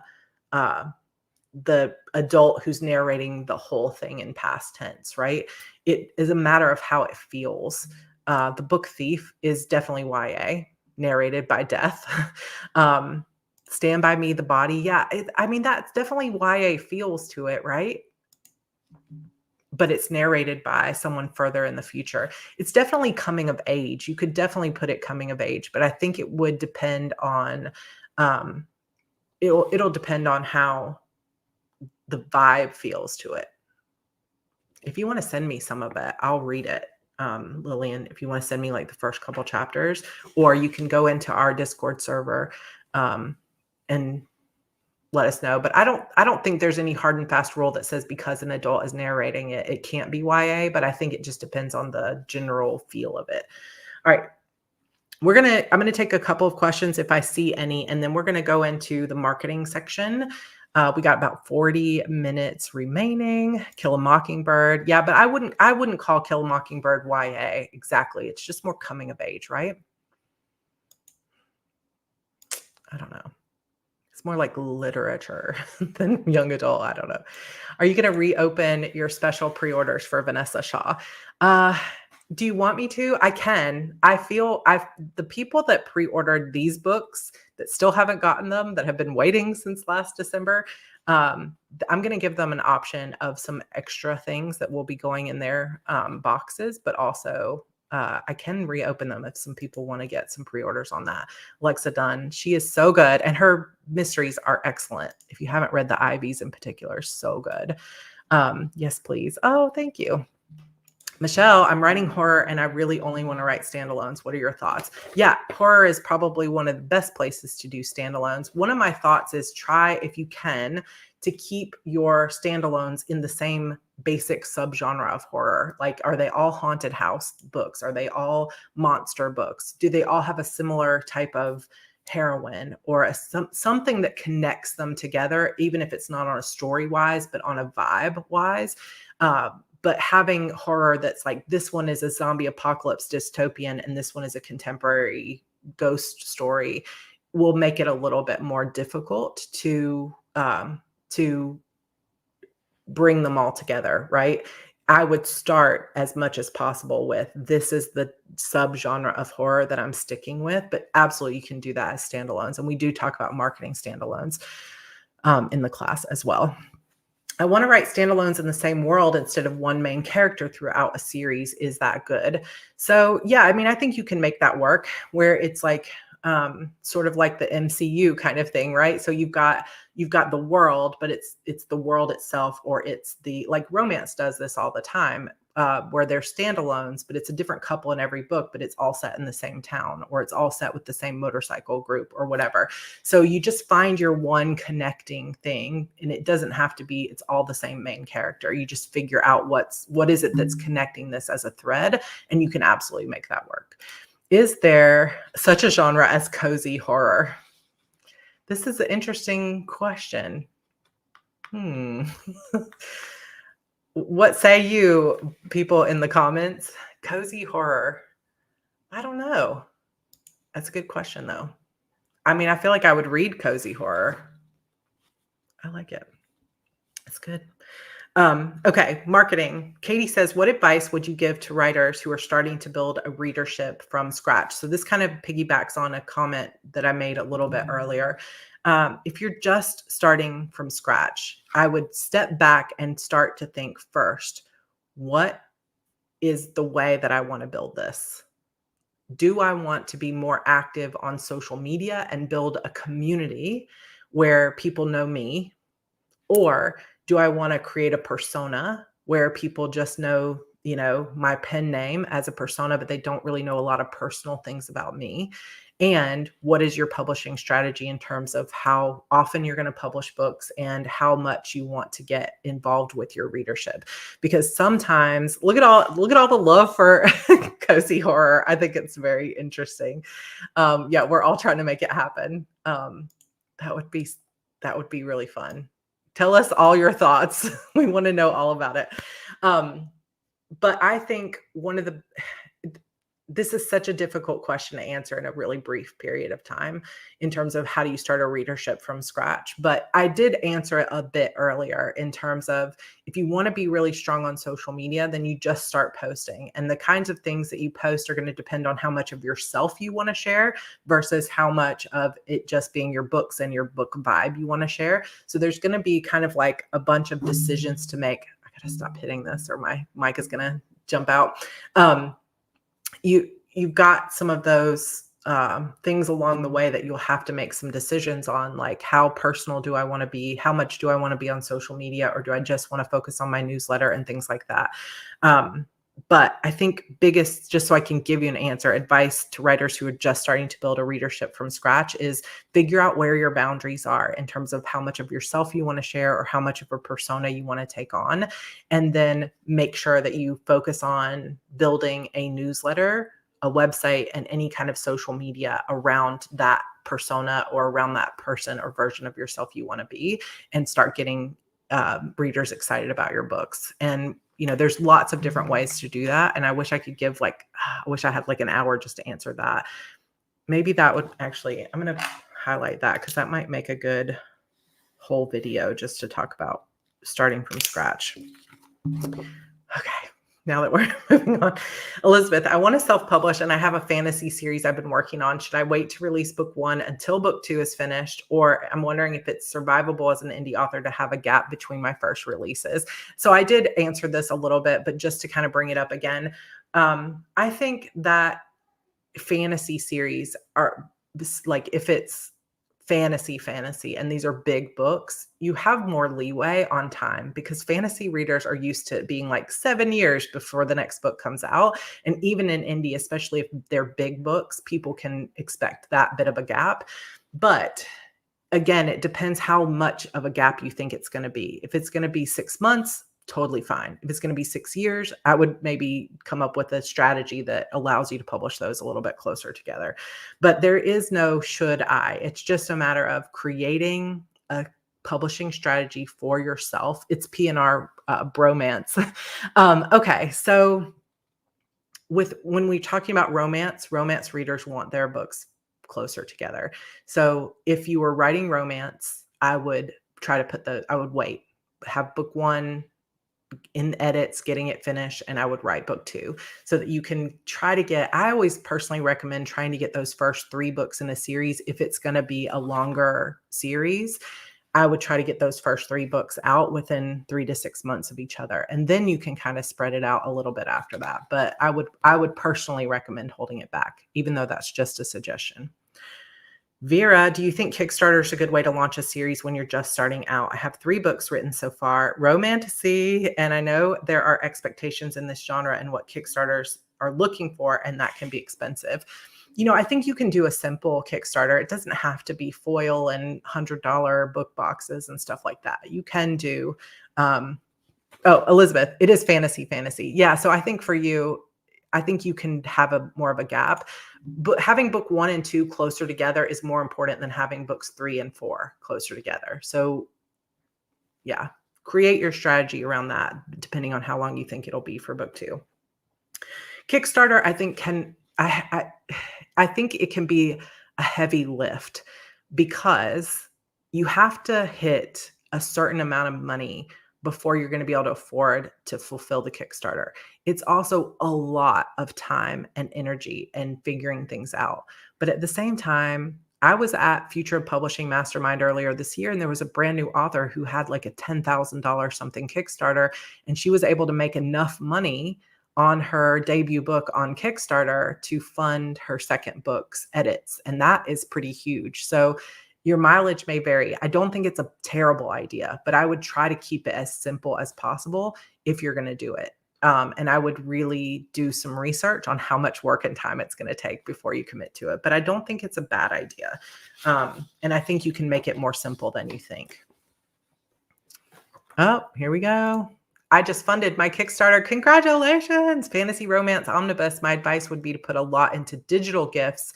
I didn't do many physical items. Oh, that's brilliant. Yeah. So that is a lot cheaper to deliver the physical or the digital gifts than the physical gifts. Congratulations on your Kickstarter. That's exciting. All right. I've written 1 book in a niche area. Would you recommend I send a copy of the book to magazines who write articles in related areas to get their opinions and perhaps even recommend it to readers? If your niche area is nonfiction, 1000%, yes. Podcasts, get on publications, get in the media as much as you can because platform is so important for nonfiction.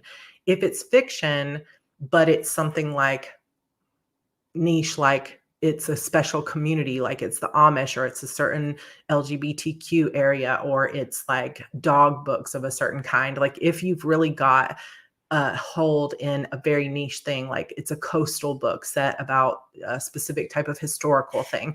Absolutely, yes. I would use anything I could. And pitching to magazines is free, right? And you might even get paid if you get featured or something like that. It cannot hurt you at all. However, if it's like a contemporary romance in a niche and you just think because he's a doctor, you're going to pitch to medical magazines, no. So it really has to be a special kind of thing that would help you. So really think about the audience. But if you think you've got something special that particular audience would appeal to, 100% go for it. Sierra, how would you recommend marketing editing services to self-publishing writers? Well, you can send me your email and your credentials, and I can put you into the course for one. Another thing is making sure you have a website that is easily Google searchable, that explains your rates, explains how often you're available, what kind of publishing you focus in, like which genres you're published in, or you focus on, and what your credentials are, what your experience is, all of that kind of information, easy to find. But also marketing your services to indies can be as simple as getting in with course creators so that you have someone else recommending you, getting into Facebook groups of authors, not of readers, and promoting your services there, but not in a creepy way, right? Like, I think sometimes, I'm not saying you would be creepy, but sometimes people just go in and like, it's cringy when they're like, this is who I am, make sure that the group allows self-promotion, maybe reach out to the person that runs the group and be like, hey, I've got this, promotions I'm running for edits and things like that. You could also run special deals with certain people, like reaching out to certain authors and saying, I'll give you half off if you'll help promote to your audience and different things like that. There's lots of ways that you can do it, but obviously having a website is important. And, just seeing if you can. Sorry, I have to state that it can't be in a creepy way, because you would not believe the number of people that even just join our Heart Breathing's writing community and their first post is, here's how much I charge for editing. It's like, don't do it like that. Like, become as best as you can part of the community. If you want to reach out to me about you being an editor and you want to be involved, or added to my course list of editors, you can just email me at sarah@heartbreathings.com. How do you communicate with influencers that do book reviews? I'm failing. There's going to be a certain amount of failing when it comes to influencer marketing. So what I would recommend when it comes to that is basically making a list of every reviewer that you can find that has reviewed books that are similar to your books, and having email that is like a templated email where the first paragraph, you're going to change it out to be something that is personal to them. So you say, hey, I loved your most recent review of, blah, blah, blah book. I'm a huge Bridgerton fan too. So they know that you actually are watching what they do and that you're actually engaged with them. Sometimes it can be super time consuming, but also helpful if you're commenting on their posts here and there, like spending 5 minutes a day going through and commenting on a couple of people's posts. Because once they see your name several times, that can also be helpful. Like, you're building a rapport, but it's time consuming. So not everybody can do that. And then imagine that you have 100 names that you reach out to. You might hear back from 5 or 10 of them. So you might not necessarily be failing. It might just be that your expectations were higher than reality. Okay, Ro, what do you do if you love your contemporary romance story but don't love the current trend of book covers going around? Covers are so important, and I don't want to mess up, but I can't stand the popular covers. This is hard too, because I just said this in my recent video, that it's not about you when it comes to covers, but you want to love your book cover because you want to be able to promote it and you want to be able to put it out there. But at the same time, like I'll give you just one quick example. I had a friend that was writing a chick lit kind of contemporary romance, and she was like, I am not going to put a vector cover on it, like cartoony characters, because I hate those covers. So I'm going to do a couple embracing or something, like a real life couple. And her books didn't sell and her books didn't sell. And she's like, but it's getting good reviews, but just nobody's buying it. I told her for like 6 months, put a cartoon couple on your book. And she just wouldn't do it. And finally she did it. And her sales like quadrupled practically overnight. And that book became a bestseller. So in the end, sometimes you just have to get over what you don't like and follow the popular trend. And sometimes you can just, if you can nail the right cover artist and let them know, like, I don't absolutely love this particular trend of cover, but what can we do to make me love it? Yeah, but I do agree with this. If you don't like your cover, you won't share it as much. But your book cover is not about you. Your book cover is about your reader. And if what's appealing to readers right now doesn't necessarily appeal to you, how much can you find something that appeals? And if you're the author who wants to buck the trends, the only way you're going to successfully really do that is if you create a new trend, which is asking a lot of yourself. You know, it's hard. It's hard because we want the cover to be what we want it to be. And we sometimes want to be unique and we want to be different, but it's a marketing tool. And in the end, the more we can follow the marketing, the better off we're usually going to be. But yeah, if you can find the right cover artist, which can also be a challenge, maybe you can find them a way to create a trendy cover that you still love. And yeah, once you have your own audience, you'll have more leeway to create the trends and to be the one who bucks the trends, because people will just buy on your name and the cover won't matter as much anymore. But you got to earn that, right? Which is hard. All right, Jamie, if you self-publish, how do you sell your books to libraries? I'm thinking more in terms of electronic online versions as opposed to hard copy books. Thanks for all you do.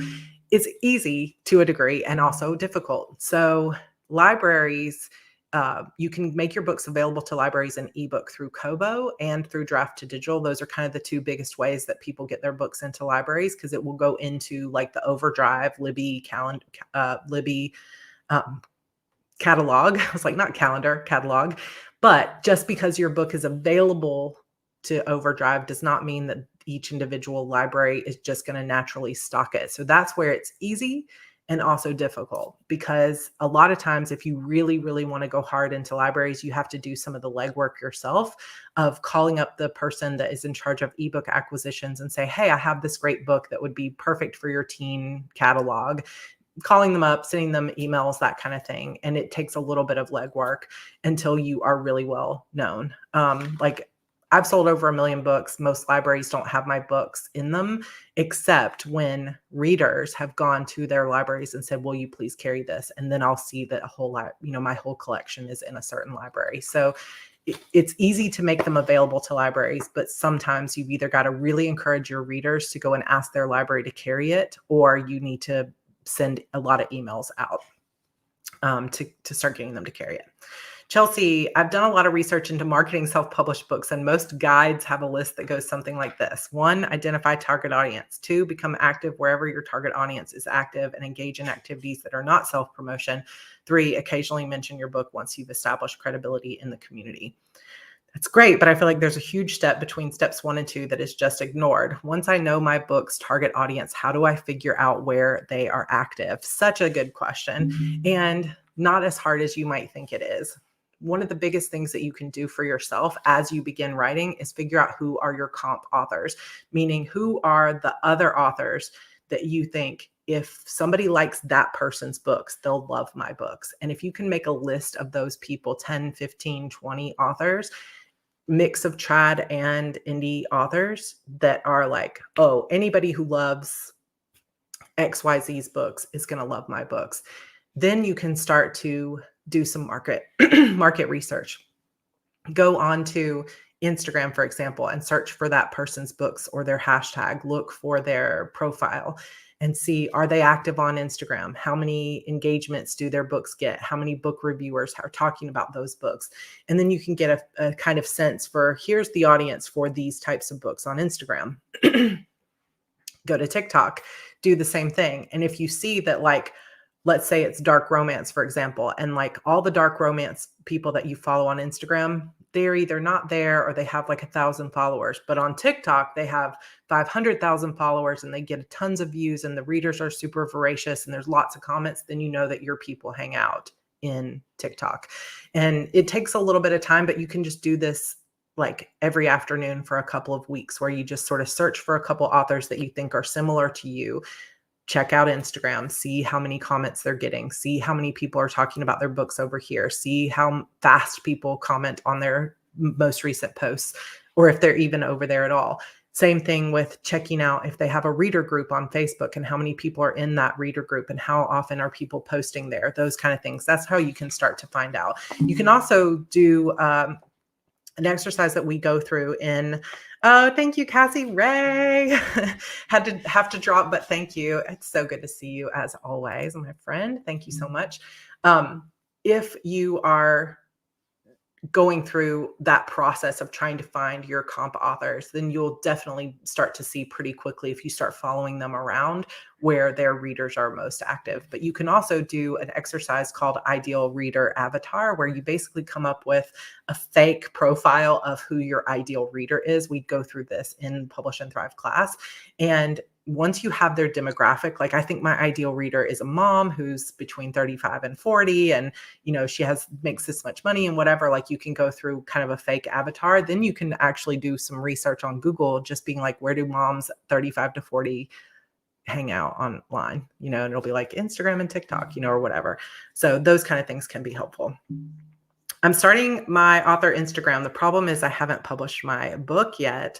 I have no idea what to post. What would you recommend to someone who's not published yet to post? So on Instagram, a lot of people will make the mistake of, before they're published, all they talk about is their writing in terms of behind the scenes. And why I feel this is sometimes a mistake is that what you begin to attract is other authors on your Instagram, whereas what you want is readers. And authors are readers, but I highly recommend, if you're just getting started on Instagram and you want to promote your books, start talking about books that are like your books that you're reading. Post pictures of things that readers like your bookshelves, your keyboard, you can tell a little bit about your behind the scenes, but it's more helpful to start posting about the vibe of your book and why you love that style of genre, what other things you're reading. I have some ideas about some videos that I want to do coming up about specifically what I'm doing to re-engage my Instagram and the kinds of things I'm going to be doing for experiment. So FYI, stay tuned on that. But I would really sit and think about what you can start looking at what your comp authors, people that write books like you, are posting and what things get the most engagement from their readers, and start posting similar things. Even if you don't have a book cover yet, if you write like contemporary romance, you can post things like fun quotes with beach scene or, other things like that. Just sort of vibey things that have to do with your genre. All right. Beth asks, are there books about marketing, email, or other aspects of being an author entrepreneur you would recommend? So just a quick list. Strangers to Superfans by David Gaughran is amazing. Love that book. Also, Newsletter Ninja by Tammy Labrecque is a must read. Absolutely. And then also anything by Becca Syme and Claire Taylor for more the sustainability mindset part of being an author. Both of them, I highly recommend anything they've written. Yay. Thank you, Vicki. I'm not yet ready for Publish and Thrive, but just a little token to thank you for sharing your expertise for free with us tonight. Thank you so much for that. I appreciate it. Carrie says, I have been in Publish and Thrive for years and you just taught me something new. Yay, I love it. I want to start a YouTube channel like you, but one, how do I get over being camera shy? And two, how do I make sure it doesn't take all of my writing time? I was also camera shy. And I thought, I have crooked teeth. I don't have the perfect camera. And it really was just a matter of getting in and practicing. And so I just decided I'm going to use a webcam. I'm not going to worry about anything specific. Just get in front of a window so you have some good lighting. And I recorded, instead of being like, okay, I have to record the perfect thing. I wrote down 5 topics and I recorded 5 videos like all in one day. And that started to get me over being camera shy, because it was just the practice of getting through and getting on camera. And then the more you do it, the more you'll realize it's not scary and people love to see your face. You're beautiful. And then 2, how do you make sure it doesn't take all of your writing time?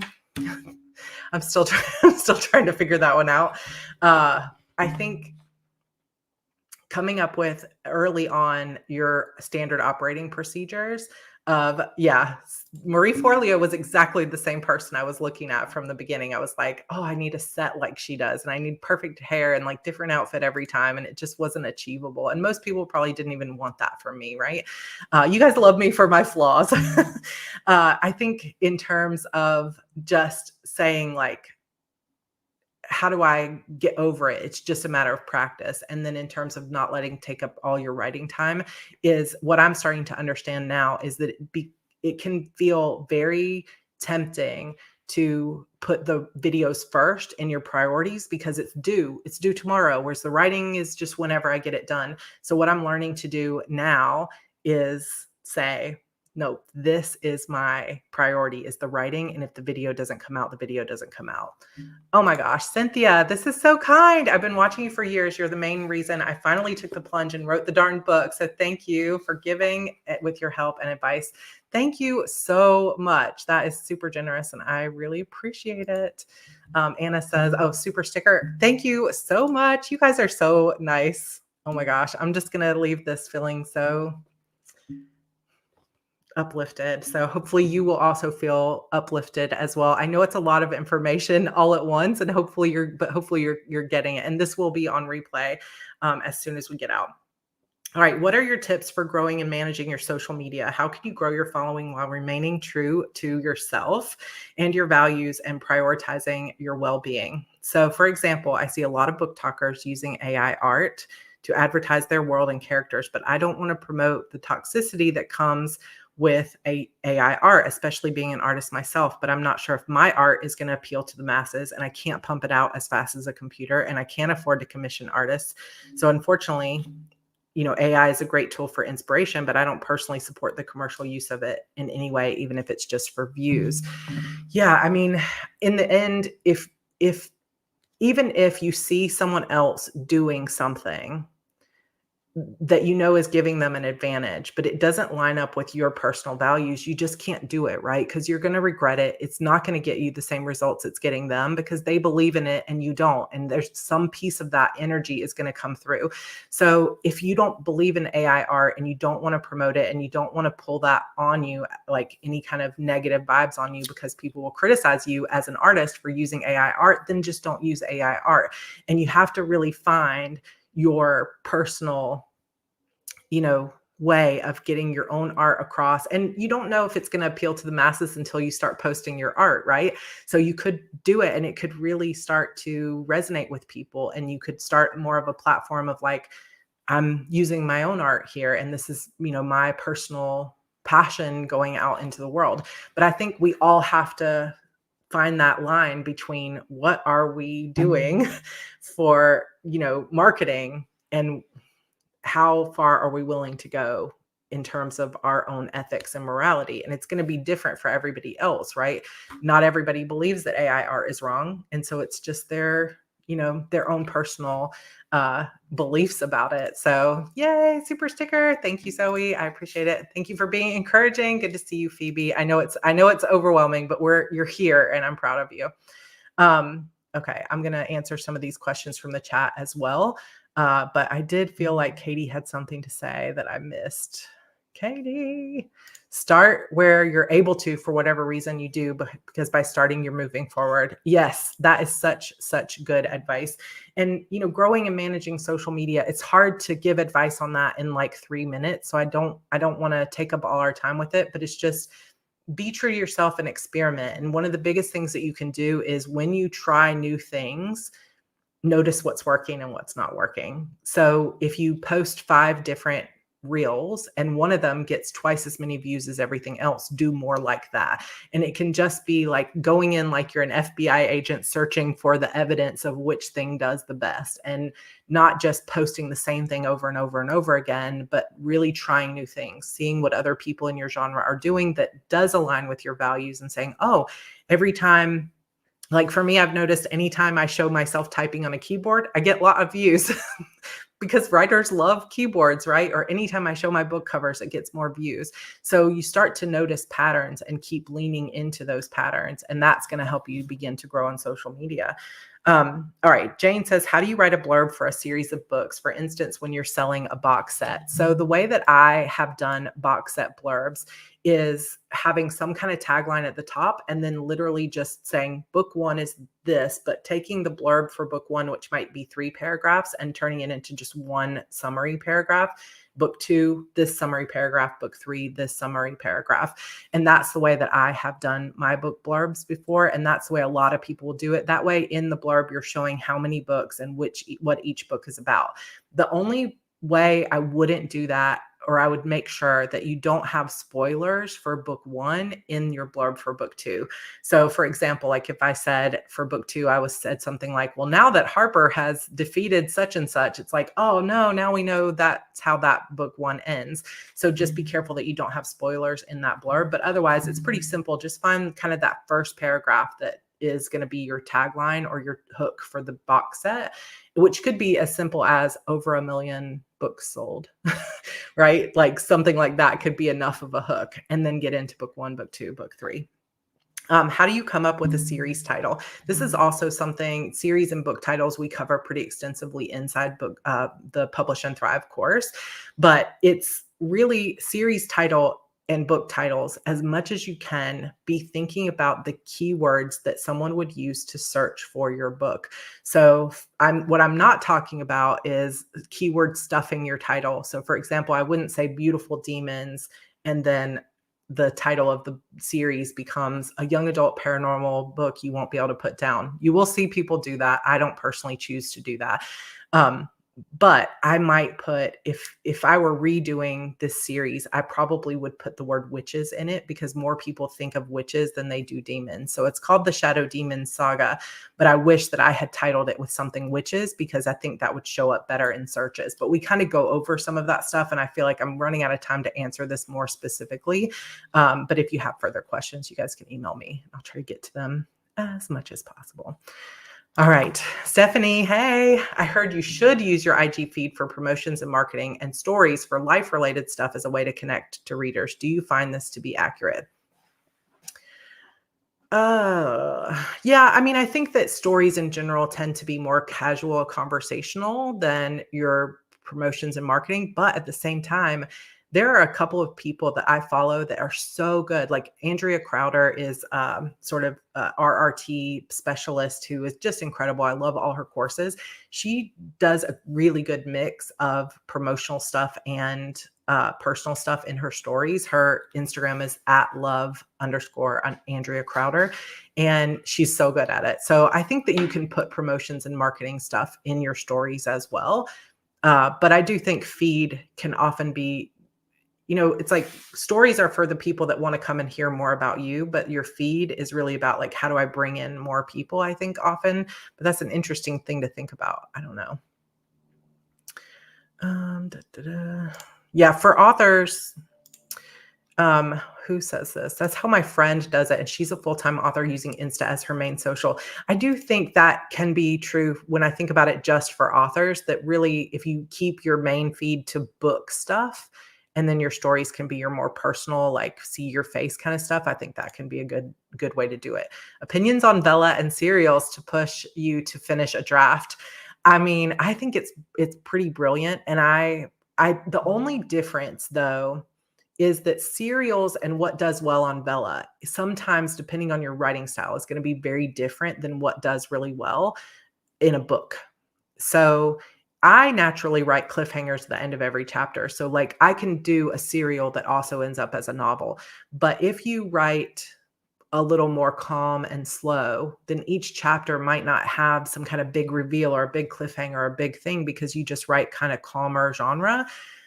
You might not see a lot of success with your serial or with your Bella, because those things are really driven by the almost like bite-sized potato chip idea of it. Like, got to have one more chip, get one more chapter. And if you don't write like that, you might not find as much success. However, there's something to be said about knowing that people are waiting for that Monday chapter. And I'm hoping to use this to my own advantage as well. Miranda, how do you get past being worried about people in your real life recognizing you? Even with the pen name, they would recognize your face. Yeah. I mean, you can choose not to show your face, first of all. You can just use your cover as your avatar. You can use your voice like as you're pointing at other things and never show your face. But also, maybe you just need to not worry if people see who you are, unless it's going to damage your career or your relationships in some major way. Like maybe you just don't worry about it. And if someone finds you, you can just be like, haha, this is my little secret, or whatever. But if it's super important to you that no one sees your face, then just find ways to not show your face. All right. Oh, Deborah, thank you so much. A glass of cold water on a hot day. I love that. That's very sweet. Thank you. I was not even expecting any super chats today, so this is just very fun surprise. I appreciate it. What is Vella? So Kindle Vella is a program they have that basically readers pay by coins to get chapters. And it is serial platform, but it's only United States right now. But there are people that are making 7 figures on Kindle Vella. So it can be really, really profitable, even just for the United States. So it's pretty huge. Thank you, Sunflower Sadie. Thank you for your generosity. I'm just gonna, join us in the VTuber sphere. Exactly. So there's more and more people that are getting into VTubers, which is basically where you have a avatar of yourself, and it's not, people don't actually see your face. They're seeing like a digital representation of you. And that is moving more and more into popularity. I love taking courses. I know you do too. Are there any other courses you've taken that you would recommend besides Publish and Thrive? Thank you in advance. So I did take Vanessa Vale's course, Brick by Brick, and now I can't remember exactly what the actual course is called. Somebody tell me, because I just lost it in my head, which I thought was really good. There's not as much information in that class about like as detailed as Publish and Thrive, and it's a little bit more for when you're more advanced, I think, and like really looking at translations and expanding, but that one was really good as well. Anything that Becca Syme does is amazing. And I really want to take more of Claire Taylor's stuff. She works with Enneagram. But those are, so many of the courses that I take are more business and less author classes.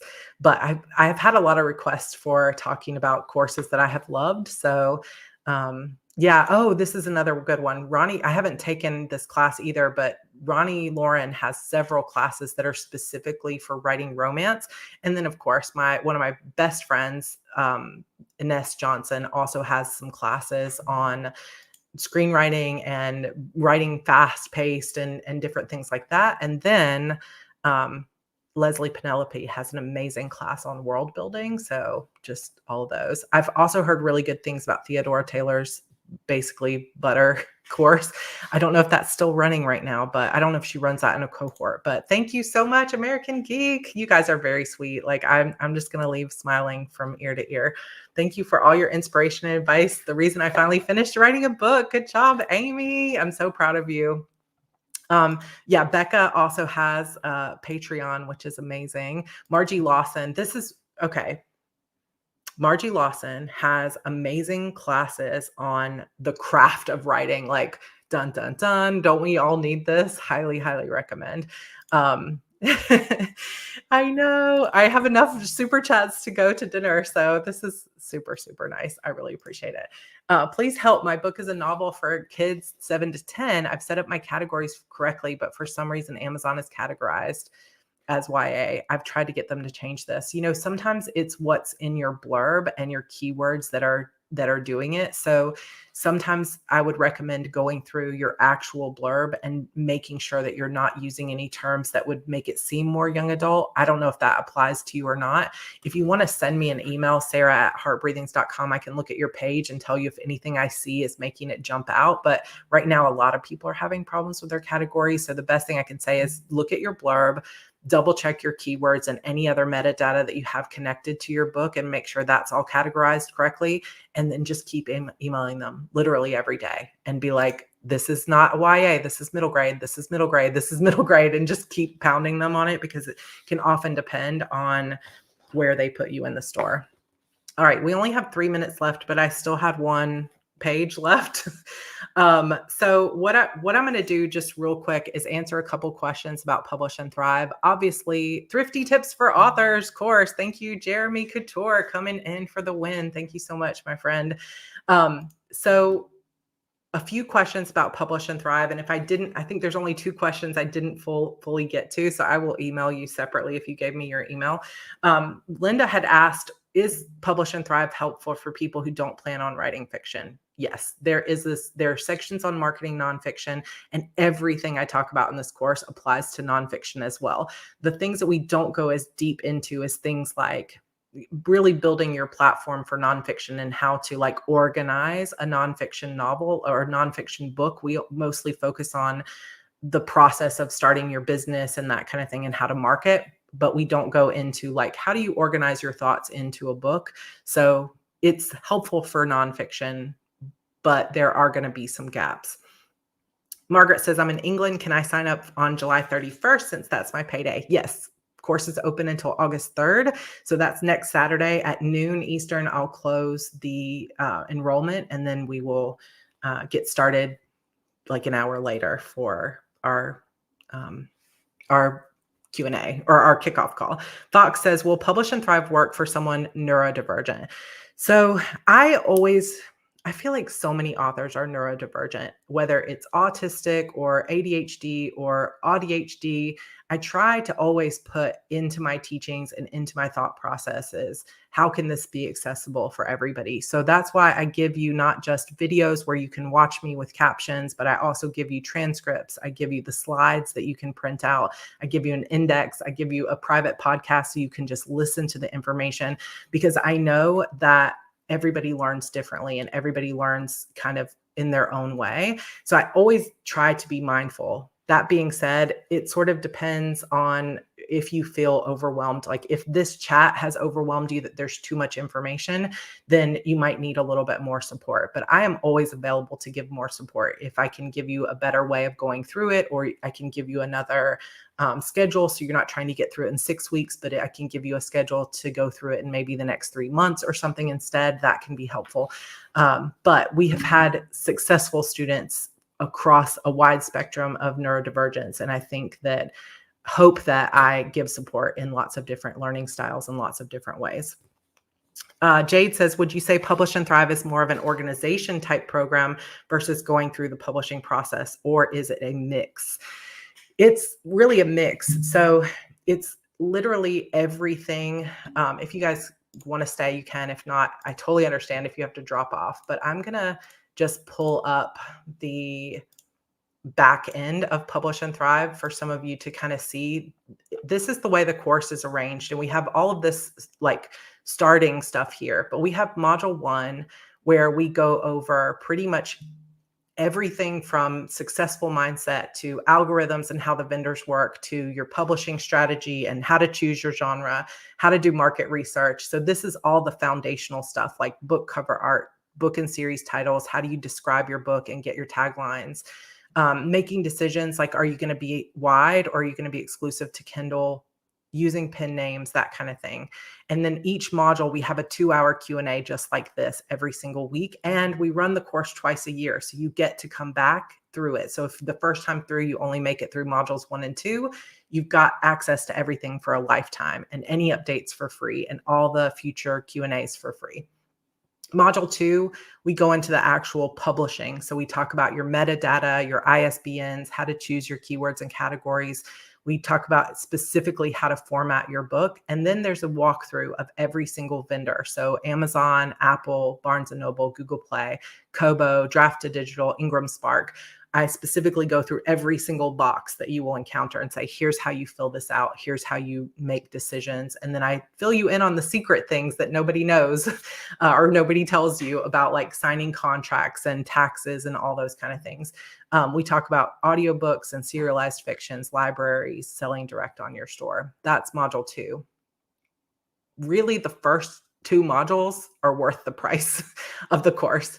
Module 3 is a little bit more US focused, but we do cover all countries, but it's just going to be, my knowledge is more US, but we cover like how to structure your business, your taxes and the bank accounts you need, how to get a mailing address and why you need it, budget for your business, where we go through things like, specifically, this is where I was talking about over here, I have a download for you that gives you some typical kind of sample budgets of like, if you were budgeting and you have this much money, like this person has set aside $8,000, where would I spend that money? And then giving you an example of this person only has $500, where would they spend that money? So we go through a lot of that specifically. Then we talk about how do you track your sales and income? And I give you some tools to do that for free. And what is return on investment? How do you protect your work and plan for your estate and get insurance? So that's all that business stuff is module 3. Module 4, we start 2 full weeks of marketing. So we've got your author platform, your website, your newsletter, your social media, how to launch your book using pre-orders, something I call the 4-step indie marketing framework, which is one of the most powerful tools that you can use as an indie, how to price your books, how to get deals and promotion sites, how to do paid advertising. And I will say this is another place where this course does not really compare to some of the other courses out there, because I don't tell you how to take out Facebook ads. I don't do them, so I can't tell you how to do them. However, I will say this is something I'll be getting into over the next year. So I will add that to the course for free for anyone who's in it. But I will point you to resources, but I can't tell you how to take out Facebook ads. Thank you so much, Diana. It's so good to see you. Appreciate all your videos, especially the planner ones. Thank you so much. Okay, so I don't know how well you guys can even see this. It looks a little bit blurry, but if you want to see a preview of these topics, if you go to the link in the description where we talk about, where I'm showing you where to sign up for Publish and Thrive, you can scroll down to the bottom and you can actually see all of these topics if you want to look at them in more detail. But the second week, we cover things like your ideal reader avatar, and what does it mean to get reader funnels going, and what author pages, like how do you set up your Goodreads author page versus your Amazon author page? How do you get reviews? How do you do influencer marketing? How do you market if you're a slower writer? How do you create graphics, cross promotions, giveaways, box sets, just all that kind of stuff, Patreon, Kickstarter. And then the final module 6 is something you won't find in anybody else's course, which is all the mindset, managing your time and energy, and how to organize your data, how to handle criticism, how to be a professional. Just all of this stuff is here in the class for you. So if you have any further questions, feel free to let me know. If I didn't get to your question somehow today, I feel like I got through a good bit of them, but if I didn't make it to your question, feel free to email me, because I am happy to continue on answering questions. But this class is super comprehensive and we're always adding things to it. And by the end of it, you get what I told you is that index that you can go through the class. And like, once you've been through, it can just be like, you can't hold all this information in your head. There's too much. Somehow I hold it in my head, but only because it's been 14 years. But you don't have to hold it in your head. I have a quick reference that basically becomes like almost like a wiki or a Google search for the stuff in the course. And it makes it so helpful. And thank you, Asan. I'm so glad. Powerful and useful. I love it. And then also there is a game board strategy that you're going to get to go through and take everything that I've given you that is a kind of a to-do that you might want to do in your career. And you start saying, here's the order I'm going to tackle these things. So you kind of come up with your own long-term plan for how you're going to run your author career. And it creates your own individual roadmap. So one of the things that I was saying at the beginning of the live stream is that there's no way to tell somebody, here's exactly what you do to find success, because there's no one size fits all formula to self-publishing. It just doesn't exist. What works for one person might not work for another. And everybody who finds success is going to find it in a different way. And while that is exciting, it can also feel overwhelming to try to find your own personal path. So one of my passions in this class is to present you with the facts and the commonalities of success, not the rules, but just the things that work best for the most people, to provide you with all the tools that you need to answer all those little questions about, like, how do I start my DBA? How do I do my taxes? How do I track my sales? How do I set up these accounts? And then finally, to have that moment where you can say, here's my individual strategy, and I'm going to let go of everything else. I'm not going to do social media. I'm going to focus over here. I'm not going to do ads. I'm going to do this. And it becomes your own individual roadmap to your self-publishing success. So Yay. Thank you. CL, Publish and Thrive is the course I wanted so much as a novice author. It's awesome that it's so comprehensive and organized. Thank you so much. All right. Oh, did I miss this one? No, I got that one. Thank you all so much. This is like 2 hours of super fun. Thank you for all the super chats, for all the comments, for everybody who submitted questions. Thanks for coming and hanging out with me for a couple of hours, whether you're here live or you're watching this on the replay.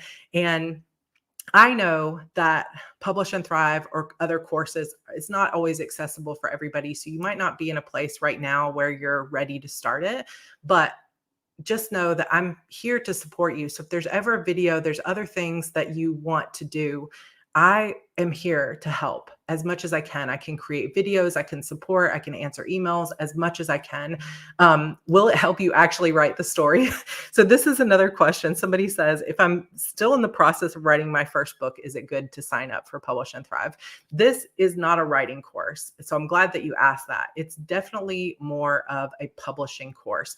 But we do have a lot of students that are not yet finished with their first book and are so happy that they took it before their book was finished, because it helped them make sure they were writing exactly the right thing to set themselves up for success.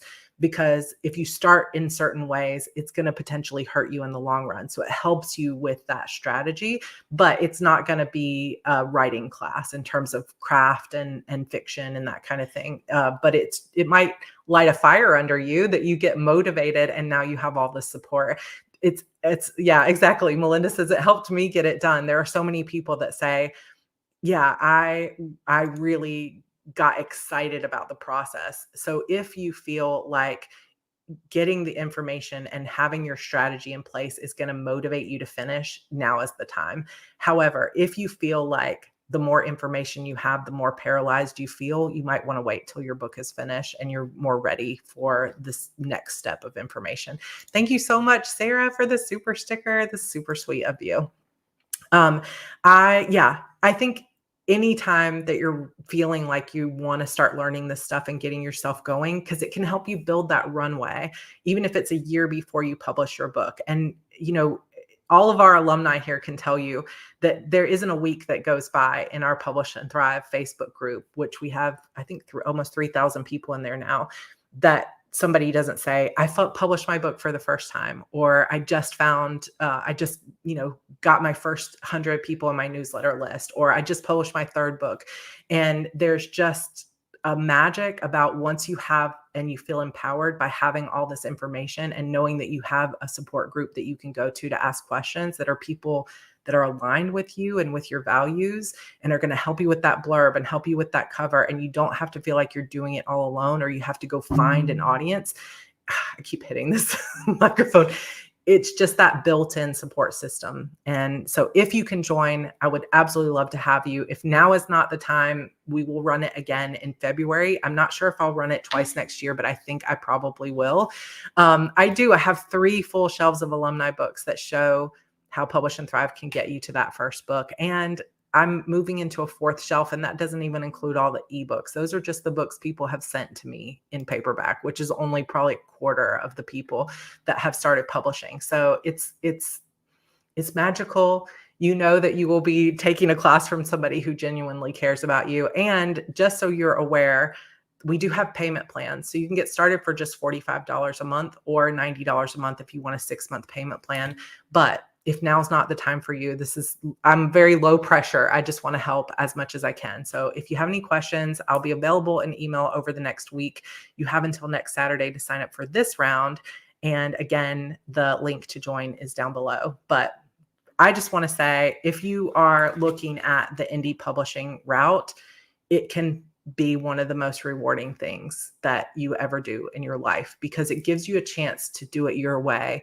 And even though it can feel like it's just an overwhelming amount of decisions, you don't have to do it all at once. And I would love to help show you, where do you focus in the beginning, and then how do you iterate and build over time? Because I didn't start with a newsletter. I didn't start with the mailing address. I had so few things in place and I still was able to find success.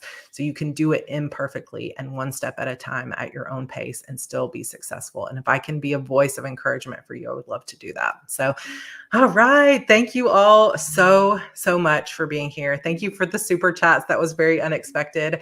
And yeah, I'm just going to be smiling the rest of the afternoon. So, all right. If you have any questions, let me know. Sarah@heartbreathings.com. Otherwise, I will see you in my next video, which will most likely be on how to publish with a budget, with a small budget. All right. Love you guys. Bye.